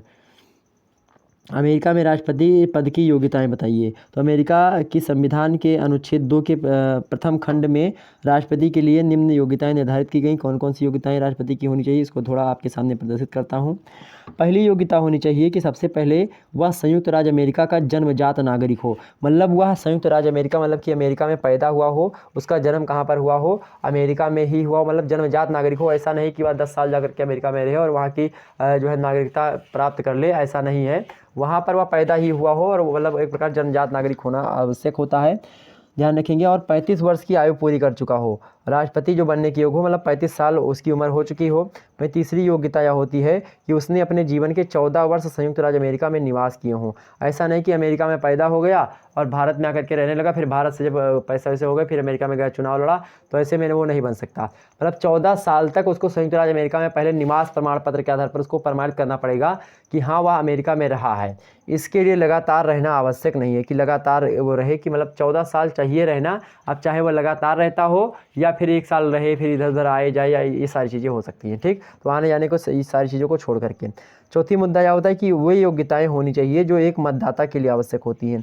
मतलब वो योग्यताएं भी होनी चाहिए कि एक मतदाता यानी कि एक वोट देने वाले को, यानी कि एक जो एक वोटर के अंदर सारी चीज़ें होती हैं वह क्वालिटी राष्ट्रपति के अंदर होनी चाहिए, तब वह जो है वहाँ का राष्ट्रपति बन सकता है। 12वां नंबर प्रश्न आप देख सकते हैं बड़े आसानी से। ऑब्जेक्टिव वालों बना लीजिएगा, यहाँ से बहुत ऑप्शन पूछेगा कि अमेरिका का राष्ट्रपति मतलब अमेरिका के राष्ट्रपति निर्वाचन के लिए कितनी मतलब वर्ष की आयु चाहिए, तो 35 वर्ष की आयु चाहिए। ऑब्जेक्टिव वालों ध्यान रखेंगे। अमेरिका के संविधान के किस अनुच्छेद में जो है राष्ट्रपति के योग्यताओं से संबंधित बातें कही गई हैं, तो अनुच्छेद 2 के प्रथम खंड में बताई गई हैं बातें। अब आपसे पूछेगा कि जो है अमेरिका में यदि किसी व्यक्ति को राष्ट्रपति बनना है तो कितने दिनों तक वहाँ पर निवास करना पड़ेगा, तो 14 वर्ष तक वहाँ पर निवास करना पड़ेगा संयुक्त मतलब रूप से। मतलब कि जो है वहाँ पर जो है ये नहीं होगा कि हाँ आप लगातार ही रहें, या बात ध्यान रखेंगे। आपसे पूछेगा कि संयुक्त राज्य अमेरिका का मतलब अमेरिका का राष्ट्रपति वही बन सकता है जो जन्मजात नागरिक हो, जो एक प्रकार से मतलब कि नागरिकता प्राप्त की हो, या एक प्रकार से जन्म उसका अलग हुआ हो, तो जन्मजात नागरिक होगा उसी को मिलेगा, ठीक। तो ऐसे आप ऑब्जेक्टिव बना लीजिए, ज़्यादा मुझे परेशान मत करिए कि ऑब्जेक्टिव बनाने में, ताकि समय आपका बहुत ज़्यादा होगा उस में, ठीक। तो बना लीजिएगा इसको आप। यहाँ पर मैं जो है आपको सारे के सारे संकलन देता हूँ, तमाम सारी जानकारी देने का प्रयास करता हूँ। पॉकेट वीटो यानी जेबी निषेधाधिकार। पॉकेट वीटो क्या होता है इसको समझिए। कांग्रेस द्वारा पारित किसी भी विधेयक पर राष्ट्रपति, अमेरिका की बात हो रही, तो कांग्रेस के द्वारा पारित किसी भी विधेयक पर राष्ट्रपति वीटो का प्रयोग कर सकता है। कांग्रेस के दोनों सदनों द्वारा पारित होने के बाद जब कोई विधेयक राष्ट्रपति के पास भेजा जाता है तो उस पर निर्णय लेने के लिए राष्ट्रपति 10 दिन का समय मिला होता है राष्ट्रपति का, और कांग्रेस के अधिवेशन के अंतिम 10 दिन से कम समय रहने पर राष्ट्रपति के पास हस्ताक्षर करने के लिए विधेयक भेजा जाता है और राष्ट्रपति उस विधेयक पर कोई निर्णय नहीं लेता। इसी बीच कांग्रेस का अधिवेशन समाप्त हो जाता है। तो ऐसे विधेयक जो स्वतः समाप्त हो जाते हैं, ऐसे विधेयकों को अगले अधिवेशन से प्रस्तुत किया जा सकता है। राष्ट्रपति की इसी शक्ति को पॉकेट वीटो या जेबी वीटो कहा जाता है। अब इसको हम आपको अपनी भाषा में समझा दें आपकी, जैसे कि मान लेते हैं संसद ने कोनो कानून बनाया, संसद ने अमेरिका की संसद या किसी भी देश की संसद ने कोई कानून बनाया, तो राष्ट्रपति को क्या अधिकार होता है, जेबी वीटो का। मतलब कि कोई कानून बनाया और कानून को एक प्रकार से राष्ट्रपति का सिग्नेचर चाहिए होता है कि राज्यसभा लोकसभा में पारित हुआ, उसके पारित होने के बाद में क्या किसके पास जाता है, राष्ट्रपति के पास जाता है। राष्ट्रपति क्या करता है, उस पर सिग्नेचर करता है। तो राष्ट्रपति मान लेते राष्ट्रपति के पास टाइम नहीं है, राष्ट्रपति का मन नहीं कि उस कानून को मतलब कि पारित करे, मान लेते राष्ट्रपति किसी दूसरे पार्टी का है और जो संसद है उसमें सरकार की दूसरी चल रही है। अब ऐसे में होगा क्या, राष्ट्रपति चाह रहा है कि इस कानून को हम नहीं पारित करवाएंगे क्योंकि विपक्ष वाले कह रहे हैं राष्ट्रपति से कि पारित मत होने देना। तो राष्ट्रपति क्या करेगा, राष्ट्रपति को अधिकार होता है कि वह कानून जो है वह उसके पास दे दे कि हाँ इस पर साइन कर दीजिएगा। तो वहाँ का संसद का सदन मान लेते चल रहा है। अब ऐसे में मेरे पास 10 दिन तक जो है राष्ट्रपति क्या करे, उसको उठा करके जेब में रख ले, क्या कर ले, जेब में रख ले अपने। मतलब अब ये मत कहना कि उसके कोट में जेब हो कि जेब में ना हो तो कहाँ रख लेगा, मतलब कहीं पर भी रख ले, मतलब जेब में रख ले, मतलब कि रख ले 10 दिन तक उसको ना भेजे ना उसका उत्तर दे कि हाँ साइन वगैरह ना करे। तो राष्ट्रपति के ऐसे अधिकार को मतलब कि उसको नहीं पारित करवाना है तो जेब में रख लिया, नहीं पारित होगा। ठीक, समझ में आ रही बात है ना। तो ये सारी चीज़ें होती है आपकी जेबी वीटो, मतलब कि वो रख लिया तो भैया जो है कानून आपका विफल हो गया। अब फिर से आप 10 दिन मतलब फिर से आप सदन बुलवाइए, फिर से आपका बैठक होगा, फिर से वह कानून एक प्रकार से आप उस पर विचार करिए, फिर से भेजिए राष्ट्रपति के पास। फिर राष्ट्रपति आपको साइन करने का मन हुआ तो करेगा, नहीं करने का मन हुआ तो फिर नहीं करेगा। फिर एक दो बार भेजेगा, उसके बाद में फिर स्वतः ही हुआ उसको हम कानून बना लेते हैं। फिर राष्ट्रपति का ज़्यादा इतना अधिकार नहीं होता, लेकिन अमेरिका में अधिकार यही होता है। अमेरिका में जब तक राष्ट्रपति नहीं जाएगा तब तक कोई कानून नहीं पारित होगा। लेकिन भारत में अगर 1 से 2 बार हो गया ऐसा जेबी वीटो तो दोबारा जो है कानून बनाने की आवश्यकता, मतलब कानून अपने आप पारित कर दिया जाएगा यहाँ पर। ठीक, ध्यान रखेंगे। आगे बढ़ते हैं। 13 नंबर प्रश्न देखो भाई, अमेरिका में राष्ट्रपति पद रिक्त होने पर भरने की क्या व्यवस्था है तथा नए राष्ट्रपति का चुनाव कब होता है, वर्णन कीजिए। तो अमेरिकी राष्ट्रपति का पद समय से पूर्व 3 कारणों से रिक्त होता है। समय से पूर्व मतलब कि समय से पहले 3 कारणों से खाली होता है। कैसे कैसे, पहला कारण कि जब राष्ट्रपति की जो है मृत्यु हो जाएगा, मतलब खत्म हो जाए राष्ट्रपति, या दूसरा कारण है कि त्यागपत्र दे देगा, या फिर तीसरा या फिर महाभियोग की प्रक्रिया के द्वारा पारित करवाए। 3 कारण होता है, चाहे मर जाए राष्ट्रपति, या फिर चाहे त्यागपत्र दे दे मतलब कि इस्तीफा दे दे, और चाहे महाभियोग की प्रक्रिया के द्वारा उसको हटाया जाए। महाभियोग एक ऐसी प्रक्रिया होती है जिसके तहत राष्ट्रपति को उसके पद से मतलब हटाया जा सकता है। ठीक, ध्यान रखेंगे। जब किसी कारण से राष्ट्रपति का पद रिक्त होता है तो उपराष्ट्रपति शेष अवधि के लिए राष्ट्रपति हो जाता है। ध्यान रखेंगे। मान लेते भारत की या फिर कहीं की बात करें, राष्ट्रपति खत्म हो गए तो कौन राष्ट्रपति मतलब कि राष्ट्रपति बनेगा, उपराष्ट्रपति। उपराष्ट्रपति मान लेते नहीं रहते तो कौन संभालेगा भैया, उपराष्ट्रपति का मतलब राष्ट्रपति का पद। उपराष्ट्रपति मान लेते कोई व्यक्ति राष्ट्रपति था, वह खत्म हो गया तो उपराष्ट्रपति बनेगा। उपराष्ट्रपति खत्म होगा तो कौन बनेगा, सुप्रीम कोर्ट का मुख्य न्यायाधीश। सुप्रीम कोर्ट का मुख्य न्यायाधीश भी खत्म होगा तो कौन, सुप्रीम कोर्ट का वरिष्ठतम जो मुख्य न्यायाधीश होगा, मतलब वरिष्ठतम जो न्यायाधीश होगा वह बनेगा। तो भैया ऐसे होता प्रक्रिया, और उसके अंदर 6 महीने बाद आपका चुनाव ही हो जाएगा उसका। ठीक, ध्यान रखें, ये चीज़ें होती हैं। तो संविधान के अनुसार बात की जाए, संविधान के अनुसार राष्ट्रपति का चुनाव क्या होता है, संविधान के अनुसार जो है राष्ट्रपति का चुनाव लीप वर्ष में नवंबर माह में प्रथम सोमवार के बाद मंगलवार को होता है। निर्वाचक मंडल का चुनाव पहले होता है और यही सदस्य राष्ट्रपति को चुनते हैं। अतः संविधान में राष्ट्रपति के निर्वाचन की व्यवस्था की गई है जो 4 वर्ष पर ही होता है। क्या, 4 वर्ष पर ही होता है। आगे बढ़ते हैं। 14 नंबर प्रश्न, सीनेट का शिष्टाचार। सीनेट का शिष्टाचार। अमेरिकी कांग्रेस के उच्च सदन सीनेट को दुनिया का सबसे अधिक शक्तिशाली उच्च सदन माना जाता है।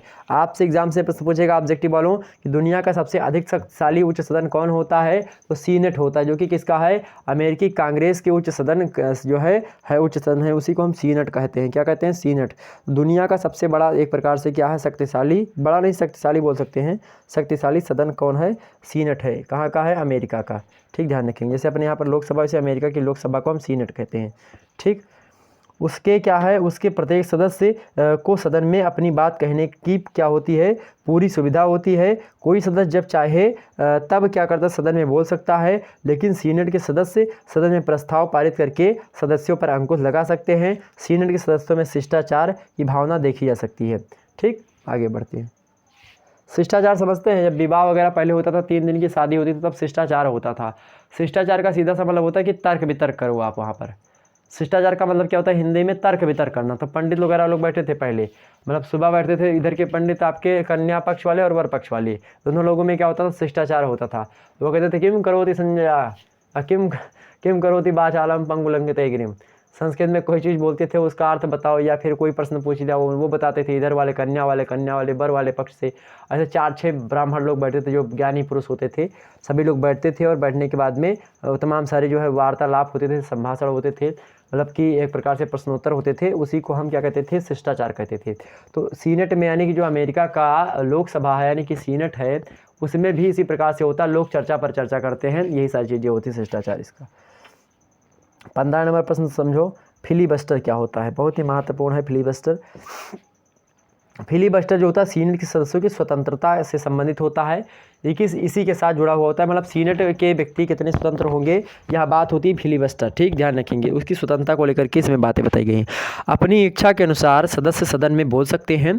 सदस्यों की इस स्वतंत्रता से क्या होता है, सदस्यों की स्वतंत्रता से सदन कोई निर्णय जो होता है आसानी से नहीं ले सकता है। इस पर आक्रोश व्यक्त करते हुए राष्ट्रपति विल्सन महोदय ने भी कहा था कि हठी व्यक्तियों का एक छोटा सा गुट अमेरिका की महान सरकार को असहाय बना सकता है। तो आपसे एग्जाम से प्रश्न पूछेगा ऑब्जेक्टिव वालों कि हठी व्यक्तियों का एक छोटा सा गुट अमेरिका की महान सरकार को असहाय बना सकता है। यह बात किसने कही थी, तो यह बात मेरे प्यारे दोस्तों कही थी किसने, अमेरिका के राष्ट्रपति ही थी विल्सन, वुडरो विल्सन शायद इनका नाम था, विल्सन ही नाम था।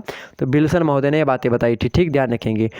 तो सदस्यों की स्वतंत्रता के कारण सीनेट ने 1937 ईस्वी में कार्य नहीं कर पाई थी, मतलब इसी कारण से, यानी फिलीबस्टर के नियम के कारण से। फिलीबस्टर का मतलब होता है कि लोग बोल सकते हैं या फिर एक गुट बना ले, तो गुट के माध्यम से वह कोई किसी मुद्दे पर आक्रोश व्यक्त कर दे या किसी सदन में कोई चीज़ ना पास होने दें, ये सारी चीज़ें होती हैं सदस्य। तो अब अगर कोई विषय होता है तो एक विषय पर एक दिन में 2 बार से अधिक कोई सदस्य नहीं बोल सकता। अमेरिका की बात करें सीनेट में, तो एक कोई विषय मान लीजिए कोई मुद्दा छिड़ गया, वहाँ पर किसी मुद्दे पर चर्चा हो रही है सीनेट में, तो क्या होगा, एक विषय अगर है तो उस पर एक दिन में आप 2 ही बार बोल सकते हैं, कोई भी सदस्य 2 बार ही बोल सकता है, उससे अधिक नहीं बोल सकता है। लेकिन संवैधानिक संशोधन जो हुआ है, यानी कि जो कॉन्स्टिट्यूशनल अमेंडमेंट हुए हैं, संवैधानिक संशोधनों पर यह नियम लागू नहीं होता है। ठीक, आगे बढ़ते हैं। जब संविधान संशोधन हो रहा होता है तब यह नियम लागू नहीं होता कि 2 बार से अधिक नहीं बोल सकते, तब 2 बार से अधिक भी बोल सकते हैं। ठीक, आगे बढ़ते 16 नंबर प्रश्न देखें। 16 नंबर प्रश्न आपके सामने मेरे भाई, अमेरिकी दल प्रणाली की विशेषता बताइए। अमेरिकी दल प्रणाली की क्या विशेषता होती है? संविधान निर्माताओं ने जिस शिला को अस्वीकृत कर दिया था वह आज अमेरिकी शासन पद्धति का मूल आधार है। अमेरिका में राजनीतिक दलों का संविधानोत्तर विकास हो, संविधानोत्तर मतलब संविधान बनने के बाद में राजनीतिक दलों का विकास हुआ है। तो आपसे पूछेगा कि अमेरिका में राजनीतिक दलों का विकास हुआ है संविधान बनने के बाद, संविधान बनने से पहले, या संविधान बनते समय, या इनमें से कोई नहीं। तो क्या होगा, संविधानोत्तर मतलब संविधान बनने के बाद में हुआ है। ठीक, ध्यान रखेंगे। कैसे, पहले तो इसका क्या हुआ भैया, तो अमेरिकी दल की प्रणाली विशेषताएं, पहले तो दल का विकास हुआ, यहाँ के दलों का क्या हुआ है, विकास हुआ है। द्विदलीय पद्धति यहाँ पर है। वहीं तीसरी मुद्दा है कि सिद्धांतों में मौलिक मतभेद भी पाया जाता है। यहाँ पर कोई सिद्धांत में मौलिक मतभेद भी होता है, उसमें कोई बात मतलब तर्क वितर्क की क्षमता है। चौथी चीज़ ये होती है कि दलों का शिथिल संगठन होता है। क्या दलों का शिथिल संगठन होता है। वहीं बात की जाए मेरे भैया, दबाव समूहों का प्रभाव भी यहाँ पर देखने को मिलता है। लूट खसोट प्रणाली भी यहाँ पर देखने को आपको मिल सकती है। ये है क्या, ये है मेरे प्यारे दोस्तों अमेरिका दल प्रणाली की विशेषता। ठीक, आगे देखते हैं। जेरी मॉन्ड्रिंग एक प्रकार से एक प्रक्रिया या प्रथा होती है। यह प्रतिनिधि सभा के गठन से संबंधित एक प्रथा है जिसका प्रयोग सत्ताधारी जो होते हैं दल निर्वाचन के क्षेत्रों में मतलब निर्धारण में करते हैं कि कौन सा दल कहाँ पर निर्धारित किया जाएगा। सत्ताधारी दल के निर्वाचन क्षेत्रों का परिसीमन इस प्रकार से किया जाता है। परिसीमन मतलब क्या होता है कि कहीं पर आप देखते हैं जम्मू कश्मीर का परिसीमन के लिए बातें चल रही हैं, मतलब कि वहाँ पर ऐसे कि मान लेते हैं कि एक क्षेत्र में 10 लाख जनसंख्या पर एक सांसद का चुनाव होता है, तो मान लेते हैं उस क्षेत्र में जनसंख्या 15 लाख या 20 लाख हो गई आने वाले दशक में। तो वहाँ पर क्या हो जाएगा, कहेंगे लोग, मांग करेंगे कि यहाँ पर जो है परिसीमन करवाओ, मतलब कि यहाँ पर और सीटों की व्यवस्था करवाओ। 2 सीटों, तो वहाँ पर आएंगे लोग, कहेंगे सर्वे करेंगे, सर्वे करने के बाद में क्या होगा, 2 सीट बन जाएगी उस क्षेत्र में। ठीक, तो यहाँ पर समझिए परिसीमन इस प्रकार से क्या था कि विरोधी दल के समर्थकों की संख्या को थोड़े से चुनाव, मतलब उसको थोड़े से चुनाव में जो विदेशी मतलब कि जो विरोधी दल वाले हैं उनको उतना वरीयता ना प्राप्त करवाना, ये जेरी मॉन्ड्रिंग प्रक्रिया होती है। क्षेत्रों में सीमित कर देना कि हाँ इतने क्षेत्रों में तुम चुनाव लड़ सकते हो, या अपने समर्थकों को जो है अपने समर्थकों को इतने ही क्षेत्रों में खड़ा कर सकते हो। लेकिन जो अपने वाले होते हैं, यानी कि जो सत्ता, यानी मान लेते हैं कि किसी सरकार है, किसी पार्टी की सरकार है, तो वह पार्टी की सरकार अधिक क्षेत्रों में चुनाव लड़ेगी, लेकिन जो सत्ताधारी सरकार ने वो कम क्षेत्रों में चुनाव लड़े। इस प्रकार से ऐसी कुछ प्रक्रिया होती है, ठीक ध्यान रखेंगे। तो अपने समर्थकों को अधिकांश क्षेत्रों पर इस प्रकार से फैला देते हैं ये लोग कि थोड़े थोड़े बहुत से मतलब थोड़े थोड़े बहुमत से अधिक जनसंख्या में अपने उम्मीदवार को विजयी बनाएं। इस प्रथा को हम क्या कहते हैं, जेरी मॉन्ड्रिंग कहते हैं। और इसका शुभारंभ जो हुआ था सर्वप्रथम 1814 ईस्वी में हुआ था। तो आपसे प्रश्न पूछेगा जेरी मॉन्ड्रिंग क्या है, तो जेरी मॉन्ड्रिंग एक प्रक्रिया होती है प्रतिनिधि सभा के गठन से संबंधित। किससे? प्रतिनिधि सभा से संबंधित गठन की एक प्रक्रिया होती है। कौन? जेरी मॉन्ड्रिंग। जेरी मॉन्ड्रिंग का नाम किसके नाम पर पड़ा है, तो इसका नाम था governor Elvis Jerry. Governor Elvis Jerry ने जो है के नाम पर पड़ा है। और गवर्नर एल्विस जेरी महोदय ने क्या किया था, 1814 ईस्वी में मैसाचुसेट्स जो है कि गवर्नर थे यह एल्विस जेरी, और इन्होंने ही जो है यह चीज़ें करी थी, ठीक। इसीलिए इन्हीं के नाम पर इसको जेरी मॉन्ड्रिंग कहा जाने लगा। तो आपसे एग्जाम से प्रश्न पूछेगा जेरी मॉन्ड्रिंग कब शुरू की गई, 1814 ईस्वी में। किसने शुरू किया सर्वप्रथम, तो आपके थे मैसाचुसेट्स के जो गवर्नर थे एल्विस जेरी। किसके नाम पर यह प्रक्रिया है, जेरी मॉन्ड्रिंग की किसके नाम पर है, एल्विस जेरी के नाम पर, ठीक। समझ में आ रही बातें, आगे बढ़ते हैं। 18 नंबर प्रश्न देखे भैया। 18 नंबर प्रश्न है स्विट्जरलैंड के संविधान की विशेषताएं होती है। स्विट्जरलैंड के संविधान की क्या क्या विशेषताएं हैं। स्विट्जरलैंड कैप्टनों का एक संघ होता है। आपसे एग्जाम से प्रश्न पूछेगा कि कैप्टनों का एक संघ किसे कहा जाता है, तो स्विट्जरलैंड के संविधान को। आपसे एग्जाम से प्रश्न पूछेगा कि जो है कैप्टनों का संघ किसे कहा जाता है, स्विट्जरलैंड को कहा जाता है, ध्यान रखेंगे। चलें, यहाँ के संविधान की प्रमुख विशेषताएं आपके सामने हैं। पहली तो लिखित और निर्मित संविधान है। तो आपसे एग्जाम से प्रश्न पूछे स्विट्जरलैंड का संविधान लिखित है या लिखित है, तो क्या होगा, लिखित संविधान। कहाँ पर, यहाँ पर निर्मित संविधान है। कहाँ पर बनाया गया, स्विट्जरलैंड का संविधान कैसा है, निर्मित संविधान है। विकसित संविधान है, निर्मित संविधान है, मतलब विकास के माध्यम से नहीं हुआ है, बनाया गया है संविधान प्रॉपर्ली। भारत का संविधान बनाया गया है, 1947 से बनाया गया है भैया अपना संविधान। 1950 में बना, 2 वर्ष 11 माह 18 दिन लग रहा बना हुआ भारतीय संविधान का। समझ मेरे बात है ना, ये सारी चीज़ें हैं। तो लिखित एवं निर्मित संविधान कहाँ का है, स्विट्जरलैंड का है। वही कठोर संविधान है, लचीला वचीला नहीं दिखने। यहाँ का स्विट्जरलैंड का संविधान सीधा कैसा है, कठोर है। आपसे एग्जाम से प्रश्न पूछे कि स्विट्जरलैंड का संविधान है तो कैसा भैया, ऑब्जेक्टिव बोलो, कठोर है, लिखित संविधान है, निर्मित संविधान है। तीसरी मुद्दा आप समझिए, ऑब्जेक्टिव बोलो कि उदारवादी दर्शन पर आधारित है। आपसे एग्जाम से प्रश्न पूछेगा कि किस देश का संविधान उदारवादी दर्शन पर आधारित है, तो स्विट्जरलैंड का संविधान है। अगला प्रश्न धर्मनिरपेक्ष राज्य। तो धर्मनिरपेक्ष राज्य आपका भारत भी है और स्विट्जरलैंड भी धर्मनिरपेक्ष राज्य है। धर्मनिरपेक्ष राज्य का मतलब होता है कि ऐसा देश जिसका मतलब राज्य का कोई धर्म ना होगा, मतलब कि राज्य सभी धर्मों को बराबर दृष्टि से देखेगा। किसी भी देश का कोई धर्म नहीं, से भारत एक गणतंत्र मतलब कि क्या है, एक प्रकार से धर्मनिरपेक्ष राज्य, मतलब कि भारत देश का कोई अपना धर्म नहीं होगा स्वतः का। इसीलिए देखते अगर भारत का अपना कोई धर्म होता भैया, तो भारत देश का जो संविधान है वह संविधान से ना चलता, मनुस्मृति से चलता। अगर अमेरिका का देखते हैं आप, कुरान वगैरह चलता है कभी कभी, तो कहीं अमेरिका क्या है, एक इस्लामिक कंट्री, मतलब वह धर्मनिरपेक्ष नहीं राज्य है, वह धार्मिक राज्य है। जो आपका पाकिस्तान है, सॉरी पाकिस्तान जो है क्या है, धार्मिक राज्य है, जबकि भारत कौन सा है, यह धर्मनिरपेक्ष राज्य है। तो भारत जैसे ही है आपका स्विट्जरलैंड, मतलब कि धर्मनिरपेक्ष, वहाँ पर किसी धर्म को महत्व नहीं दी जाती है, किसी धार्मिक मतलब कि किसी धर्म का देश नहीं है वह। बहुभाषी राज्य है, वही धर्म जो है स्विट्जरलैंड का संविधान जो है क्या है, बहुभाषी भी है। आगे देखिए, न्यायिक पुनरावलोकन का यहाँ पर अभाव है, मतलब कि अगर एक प्रकार संसद ने कोई कानून बना दिया या कोई कानून किसी ने लागू कर दिया, तो उस पर पुनरावलोकन एक प्रकार से बहुत जटिल केसों में होता है, रेयर केसों में आप नहीं देखने को पाएंगे। आगे बढ़ते हैं, मतलब रेयर केसों में आपको देखने को मिलेगा, वैसे सरल केसों में आप नहीं देखने को पाएंगे। तटस्थ राज्य होता है, तटस्थ राज्य है कौन, स्विट्जरलैंड। वहीं अगला क्या है, संसदात्मक एवं अध्यक्षात्मक शासन का मिश्रण होता है यहाँ पर। तो कैसा मिश्रण है, यहाँ पर संसदात्मक शासन और अध्यक्षात्मक शासन दोनों का क्या है, मिश्रण है। बहुल कार्यपालिका भी यहाँ पर पाई जाती है। क्या, बहुल कार्यपालिका भी पाई जाती है, मतलब 7 लोग होते, 7 सदस्यों की एक समिति होती है, वह एक प्रकार से कार्यपालिका की सारी शक्ति उसी में निहित होती है, ध्यान रखेंगे, ठीक। दोनों सदनों को समान अधिकार यहाँ पर प्राप्त है। तो आपसे एग्जाम से प्रश्न पूछेगा ऑब्जेक्टिव वालों कि दोनों सदनों को समान अधिकार किस जो है एक प्रकार से संविधान को प्राप्त है, तो स्विट्जरलैंड के संविधान को प्राप्त है। 19 नंबर प्रश्न देखने का प्रयास करें सभी लोग, 19 नंबर प्रश्न देखने का प्रयास करें भैया। 19 नंबर प्रश्न देखिए आप सभी लोग, बहुत ही महत्वपूर्ण प्रश्न आ चुका है। बहुल कार्यपालिका क्या होती है, तो स्विट्जरलैंड की कार्यपालिका शक्ति जो होती है 7 सदस्यों की एक समिति में निहित होती है, इसलिए इसे बहुल कार्यपालिका कहा जाता है। यह कार्यपालिका को संघीय परिषद के नाम से जाना जाता है, मतलब कि अपने यहाँ की कार्यपालिका, आप देखते हैं कि अमेरिका की कार्यपालिका कैसी थी, तो अमेरिका की कार्यपालिका राष्ट्रपति में निहित होती थी। आप देखते हैं लोकसभा किसके प्रति, मंत्रिपरिषद के प्रति उत्तरदायी होती है। आप देखते हैं प्रधानमंत्री जो चाहता होता तो यहाँ पर 7 लोग होते हैं, उनकी एक समिति होती है, उसमें कार्यपालिका की शक्ति निहित होती है, इसीलिए बहुल कार्यपालिका कही जाती है। तो बहुल कार्यपालिका कहाँ पाई जाती है, तो स्विट्जरलैंड की संविधान में पाई जाती है। ठीक, ध्यान रखेंगे। यहाँ कार्यपालिका को संघीय परिषद के नाम से आना था। आपसे एग्जाम से प्रश्न पूछा ऑब्जेक्टिव वालों कि संघीय परिषद के नाम से किसे आना जाता है, तो बहुल कार्यपालिका को जाना जाता है। ठीक, ध्यान रखेंगे यहाँ की कार्यपालिका को, स्विट्जरलैंड की कार्यपालिका को। ठीक, ध्यान रखें। जिसमें कितने सदस्य होते हैं, 7 सदस्यों का होना संविधान द्वारा निर्धारित किया गया है। यह विश्व की सभी वैधानिक पद्धतियों में अनोखी पद्धति होती है। ऐसा किसी पद्धति में आप नहीं देखेंगे, मतलब किसी देश के संविधान में आप ऐसी पद्धति नहीं देखेंगे।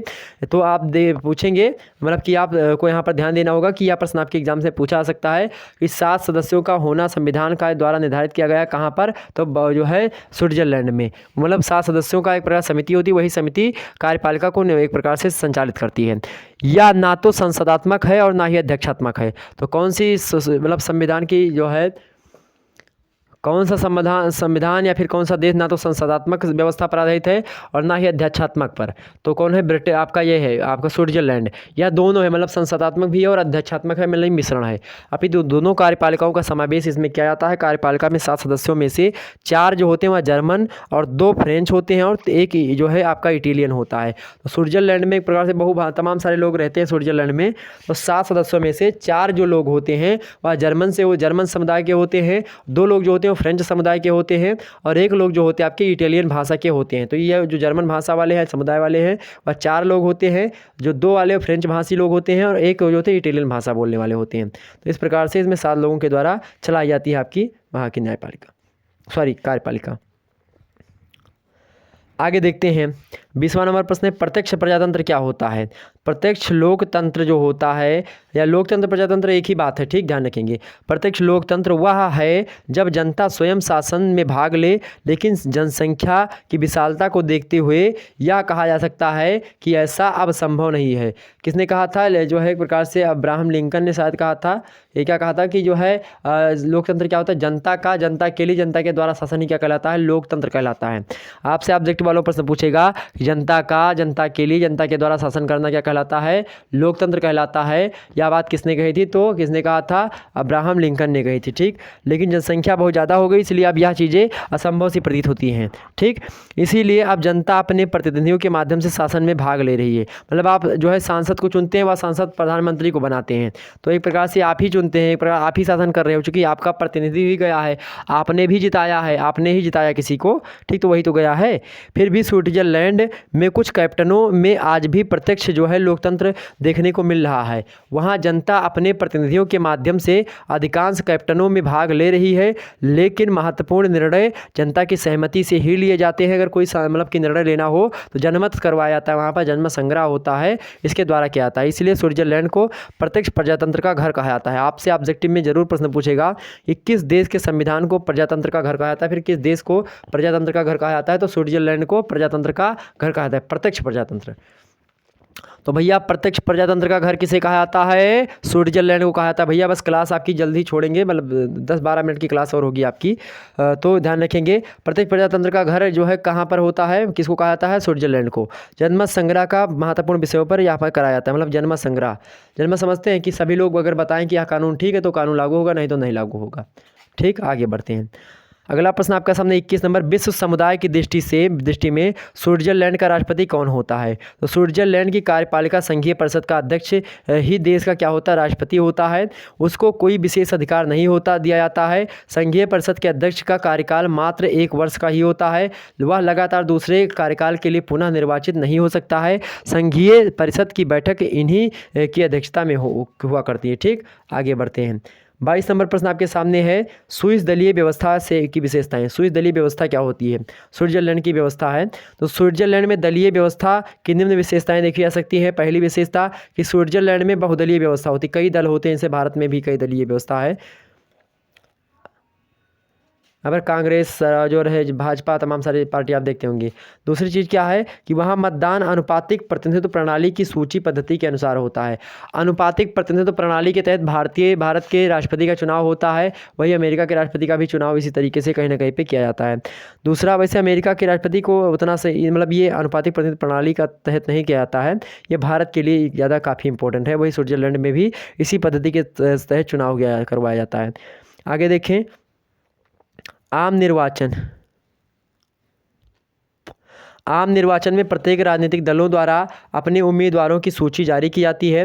वहीं दलीय की व्यवस्था के अंतर्गत आता है कि मतदान अपने मत किसी दल को देता है, जो कि मतलब कि मतदाता जो होता है अपने मत किसी दल को देता है, ना कि उम्मीदवार को देता है। जैसे कि भाजपा को आप वोट देते थे, ना कि किसी आपके जो सांसद को वोट देते हैं। अब मोदी जी की लहर थी, आपने देखा होगा कि मोदी जी के लहर में कुछ ऐसे व्यक्ति जीत गए जो कि एक प्रकार से जीतने के योग्य नहीं थे, उसके एबल नहीं थे, लेकिन फिर भी उनको वो जीत गए। क्योंकि जीत गए क्योंकि आप लोग भाजपा को वोट दे रहे थे, ना कि आपने जो है उस स्थानीय प्रदेश के नेता को वोट दिया। कहीं कहीं पर आपके नेता जो है अपने हावी होते वो नेता जीत जाते, चाहे किसी भी पार्टी से हो।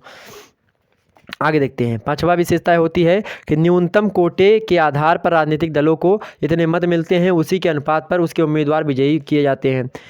वहीं स्विट्जरलैंड की बात की जाए तो स्विट्जरलैंड में उपचुनाव की व्यवस्था नहीं की जाती है। स्विट्जरलैंड में उपचुनाव की व्यवस्था नहीं की जाती है। सातवीं विशेषता की सूची प्रणाली के आधार पर मतदान की व्यवस्था होने के कारण अधिकांश दलों एवं गुटों को संसद में प्रतिनिधित्व मिल जाता है। ठीक, ध्यान रखेंगे। आगे बढ़ते हैं, 23 नंबर प्रश्न। 23 नंबर प्रश्न आपके सामने है कि स्विट्जरलैंड की संघीय संसद कैसी होती है। तो सन 1998 में बनी थी कौन? स्विट्जरलैंड की संघीय संसद। निर्मित नए संविधान में स्विस विधायिका को जो है संघीय संसद का नाम दिया गया। संविधान का जो है संविधान स्विट्जरलैंड का संविधान कब लागू हुआ? 1998 में, ठीक, बनाया गया था। ठीक, ध्यान रखेंगे। स्विस विधायिका को संघीय संसद का नाम दिया गया था। ध्यान रखेंगे, इसके 2 सदनों की व्यवस्था की गई है। पहली कौन सी है? प्रतिनिधि सभा, और दूसरी कौन सी है? सीनेट।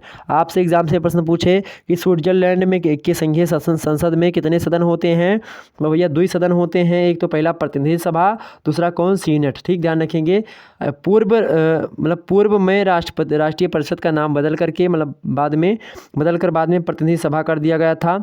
और इसके बाद में जो संसद का प्रथम सदन और निम्न सदन कहलाता है, इसकी अधिकतम सदस्य संख्या कितनी है? 200 है। तो आपसे एग्जाम से पूछे स्विट्जरलैंड में जो आपका प्रथम सदन होता है या निम्न सदन जो होता है, निम्न सदन लोकसभा, तो वहाँ की जो लोकसभा स्विट्जरलैंड की, उसको हम क्या कहते हैं? उसको प्रतिनिधि सभा कहते हैं। तो प्रतिनिधि सभा में मेरे प्यारे दोस्तों कितने सदस्य होते हैं? 200 सदस्य होते हैं।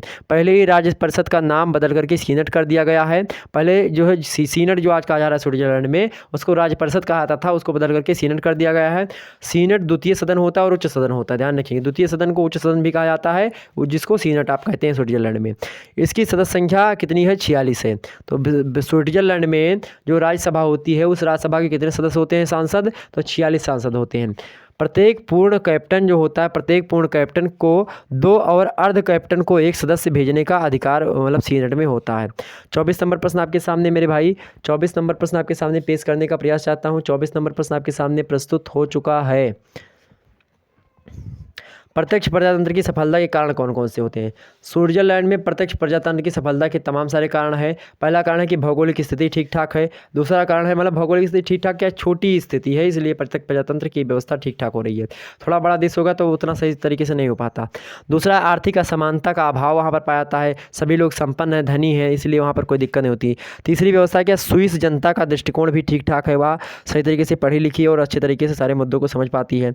चौथी बात है कि राष्ट्रीय एकता और देश प्रेम की भावना भी उनके अंदर कोट भरी हुई है। पांचवी विशेषता की राजनेता व्यावसायिक नहीं है वहाँ की। छठवीं की दलबंदी का अभाव वहाँ पर देखने को मिलता है। सातवीं चीज़ है कि शिक्षा का उच्च स्तर वहाँ पर आपको देखने को मिलेगा। और आठवीं की प्रेस की स्वतंत्रता वहाँ पर पूर्ण रूप से दी जाती है। नौवां की तटस्थता वहाँ पर पूर्ण रूप से आपको दिखाई पड़ेगी। ये सारी चीज़ें हैं जिसके कारण से क्या होता है, प्रजातंत्र जो है, प्रत्यक्ष प्रजातंत्र वह सफल है। कहाँ पर?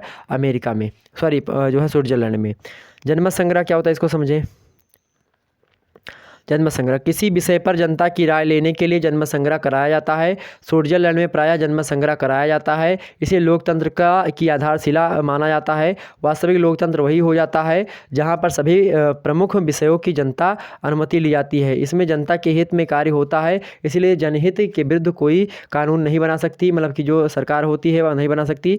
इसी का नतीजा है कि आज स्विट्जरलैंड विश्व के धनी एवं विकसित देशों की कतार में अग्रणी स्थान बनाए हुए, कि सबसे धनी देश बात की जाए स्विट्जरलैंड ही है। पैसा मामला बहुत ज़्यादा है, वहाँ पैसे बहुत ज़्यादा हैं, ठीक, ध्यान रखेंगे।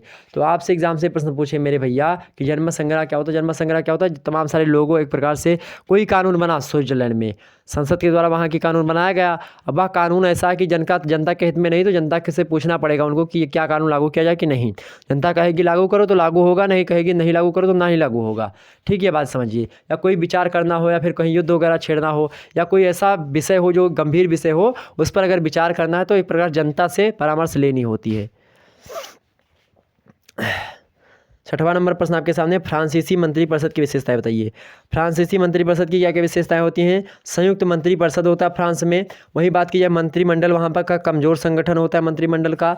और वहीं चौथी विशेषता आपकी, तीसरी विशेषता है कि व्यवहारिक रूप से सामूहिक उत्तरदायित्व का अभाव होता है यहाँ पर। व्यवहारिक रूप से सामूहिक उत्तरदायित्व का अभाव कहाँ पर है, प्रधानमंत्री मतलब फ्रांसीसी मंत्रिपरिषद में है, ठीक। मंत्रिमंडल की दुर्बल स्थिति कहाँ पर है, फ्रांस में है। आपसे एग्जाम से प्रश्न पूछेगा मंत्रिमंडल की दुर्बल स्थिति किस देश के संविधान में देखने को मिलती है, कि देश के मंत्रिपरिषद में मिलती है, तो फ्रांसीसी में मिलती है, फ्रांस में, ठीक, ध्यान रखेंगे। उत्तरदायित्व का अभाव सामूहिक रूप से किस में है, फ्रांस में ही है। प्रधानमंत्री की कमजोर स्थिति कहाँ पर है, तो फ्रांसीसी मतलब फ्रांस में ही है, ठीक, ध्यान रखेंगे।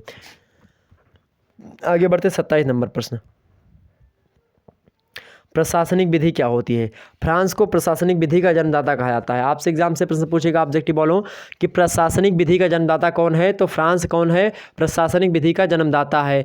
वह प्रशासनिक अधिकारियों के अधिकारियों के अधिकारों और कर्तव्यों के सिद्धांत हैं, जिसके आधार पर राष्ट्र सत्ता जो होती है के प्रतिनिधि के रूप में राज्य कर्मचारियों और जनता के पारस्परिक जो व्यवहार होते हैं उनका निर्णय एवं नियमन करता है। इसमें सरकारी अधिकारियों के लिए अलग कानून होते हैं। फ्रांस में न्यायाधीश सरकारी कर्मचारी के विरुद्ध होते हैं, इसलिए जनता और सरकारी कर्मचारी के लिए अलग अलग कानून बनाए गए हैं। ध्यान रखेंगे, आपसे एग्जाम से प्रश्न पूछे ये किस देश के संविधान में या किस देश के प्रशासनिक विधि के अंतर्गत जनता और सरकारी कर्मचारियों के लिए अलग अलग कानून बनाए गए हैं। जनता और सरकारी कर्मचारियों के लिए अलग अलग कानून बनाए गए हैं फ्रांस के संविधान में या फ्रांस के प्रशासनिक विधि के अंतर्गत, ठीक। आगे बढ़ते हैं। 28 नंबर प्रश्न है, फ्रांस में दूसरे मतदान व्यवस्था को स्पष्ट कीजिए।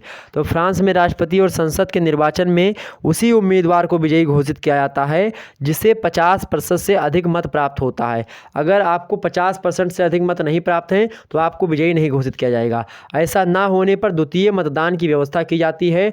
राष्ट्रपति के प्रथम सदन में यदि किसी उम्मीदवार को 50% वोट अधिक मत नहीं मिला है, 50% से कम मिला है, तो सबसे पहले मत पाने वाले दो उम्मीदवारों के बीच में द्वितीय मतदान होता है। इसमें सबसे अधिक मत पाने वाले उम्मीदवार को राष्ट्रपति घोषित किया जाएगा। और इसी प्रकार से क्या आता है, इस प्रकार संसद के निर्वाचन में जिन जिन उम्मीदवारों को 50% से अधिक दूसरे 50% से अधिक मत प्राप्त होता है उन्हें विजयी घोषित कर जाता है। अन्य क्षेत्रों में उन उम्मीदवारों के बीच में दूसरे मतदान की प्रक्रिया अपनाई जाती है जिन्हें प्रथम मतदान में 10% से अधिक मत प्राप्त होता है।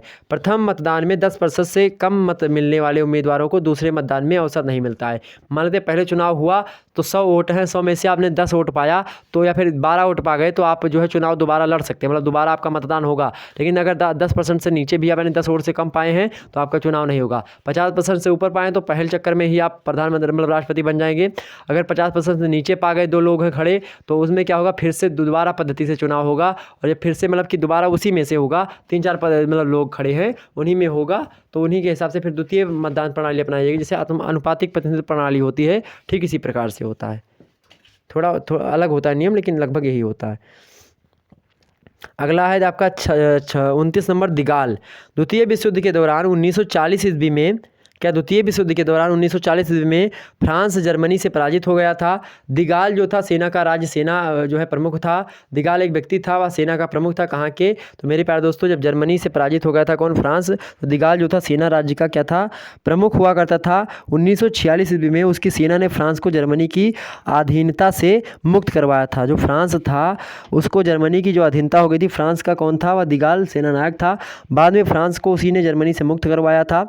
1946 ईस्वी में द्वितीय संविधान सभा का निर्वाचन कराया गया और निर्वाचित संविधान सभा के द्वारा नए संविधान का निर्माण कराया गया। नया संविधान 1946 से 1958 तक चला।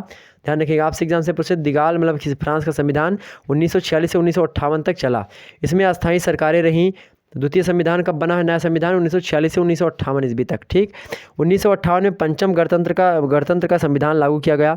तो पंचम गणतंत्र का संविधान कब लागू किया गया? तो 1958 ईस्वी में पंचम गणतंत्र का संविधान लागू किया गया। इसे दिगाल संविधान कहा जाता है। दिगाल संविधान किसे कहा था? आपसे एग्जाम से प्रश्न पूछेगा। तो 1958 में जो पंचम गणतंत्र का संविधान लागू हुआ था उसी को, यानी जो नया संविधान था 1946 से बनना प्रारंभ हुआ था, 1958 तक बना था। तो 1946 में क्यों? क्योंकि 1946 ईस्वी में ही द्वितीय विश्व युद्ध का क्या हुआ था? समापन हुआ था, मतलब कि समाप्त हुआ था द्वितीय विश्व युद्ध। क्यों समाप्त हुआ था? जब अमेरिका ने जापान के 2 राज्यों पर, नागासाकी और हिरोशिमा पर बम गिराया था। लिटिल मैन और फैट मैन नाम के बम थे। तो दिगाल उसी को कहा था, दिगाल का संविधान कहा जाता है। संविधान लागू होने के बाद में दिगाल फ्रांस के राष्ट्रपति बन गए थे। जब इन्होंने लागू करवा दिया था उसके बाद दिगाल फ्रांस के राष्ट्रपति बन गए थे। ठीक, आगे बढ़ते हैं। 30 नंबर प्रश्न, फ्रांस के राजनीतिक दलों की विशेषताएं बताइए। फ्रांस के राजनीतिक दलों की विशेषताएं बताइए। फ्रांस के राजनीतिक दलों की विशेषताएं बताइए। फटाफट से बताने का प्रयास करें आप सभी लोग। फ्रांस के राजनीतिक दलों की विशेषताएं बताइए। फ्रांस के राजनीतिक दलों की निम्न विशेषताएं देखने को मिलती हैं, आप देख सकते हैं। पहली तो क्या, फ्रांस जो होता है बहुदलीय प्रणाली होती है। यहाँ पर बहुदलीय प्रणाली की सरकार होती है, मतलब बहुत सारे दल होते हैं। दूसरा क्या, संसद के अंदर और बाहर दलों के संगठन में भी भेद हो सकता है। वहीं अगली विशेषता है कि राजनीतिक दलों के संगठन एवं नीतियों में कई भेद नहीं देखने को मिलते हैं। वहीं और आके आपके सामने बताने का प्रयास करूं, शक्तिशाली क्या मेरे भाई, शक्तिशाली विपक्ष का अभाव भी यहाँ पर देखने को मिलता है। वहीं 5वां है कि दलों का संगठन काफ़ी कमज़ोर होता है। 6वीं व्यवस्था कि दलों में अनुशासनहीनता देखने को मिलती है, मतलब अनुशासनहीनता देखने को वहाँ पर आपको मिलती है। अनुशासन जो वगैरह है उसको लोग क्या करते हैं, मतलब कि अनुशासन जो है उसको नहीं मानते देखने को मिलती है। ठीक, मतलब नहीं मानते हैं अधिकतर मात्रा में, इसलिए दल में संगठन जो है कमज़ोर होता है। राजनीतिक दलों का प्रभावकारी नेतृत्व होता है। वहीं चुनाव के पूर्व राजनीतिक दल बनते और बिगड़ते रहते हैं। और 9वां है कि विभिन्न क्षेत्रों में शक्तिशाली दबाव समूह होते हैं जो अपनी क्या करते हैं मेरे प्यारे दोस्तों, जो अपनी जो है अपने लिए क्या करते हैं, अपनी जो मांग होती है उनके लिए संघर्ष करते रहते हैं। विभिन्न क्षेत्रों में शक्तिशाली दबाव समूह होते हैं जो अपनी मांगों के लिए नित्य प्रतिदिन संघर्ष करते रहते हैं। 10वें मुद्दा आपका है कि प्रभावशाली व्यक्तियों द्वारा राजनीतिक दलों का निर्माण किया जाता है। तो प्रभावशाली व्यक्तियों के द्वारा राजनीतिक दलों का निर्माण किया जाता है। क्या है बातें सही? बिल्कुल सही है। किसके परिप्रेक्ष्य में? फ्रांस के संविधान के परिप्रेक्ष्य में बातें कही जा रही हैं। ठीक, सारी बातें समझ में आ गई। तो मेरे प्यारे दोस्तों, आप सभी का स्वागत था अभी तक शुक्ला स्टडी पॉइंट में। Thanks for watching this video. आप सभी का बहुत बहुत धन्यवाद वीडियो को पूरा देखने के लिए। सभी लोग एक प्रकार से वीडियो को शेयर कर दीजिएगा, वीडियो को लाइक कर दे। चलते चलाते एक प्रकार से चलते हैं हम जो है। फिर कल की वीडियो में के अंतर्गत आपको जियोग्राफी और परसों में आपको एक प्रकार से होम साइंस की वीडियो आपके सामने अपलोड कर दूंगा। उसके बाद में मेरे प्यारे दोस्तों 3rd ईयर की क्लास भी जल्दी आपके सामने प्रस्तुत करने का प्रयास करूंगा। तो फिर मिलते हैं नेक्स्ट वीडियो के अंतर्गत। तब तक आप सभी लोग कमेंट सेक्शन में जय हिंद लिख दीजिए और वीडियो को लाइक कर दीजिए फटाफट से। चलिए फिर मिलेंगे नेक्स्ट वीडियो में, तब तक के लिए जय हिंद जय भारत।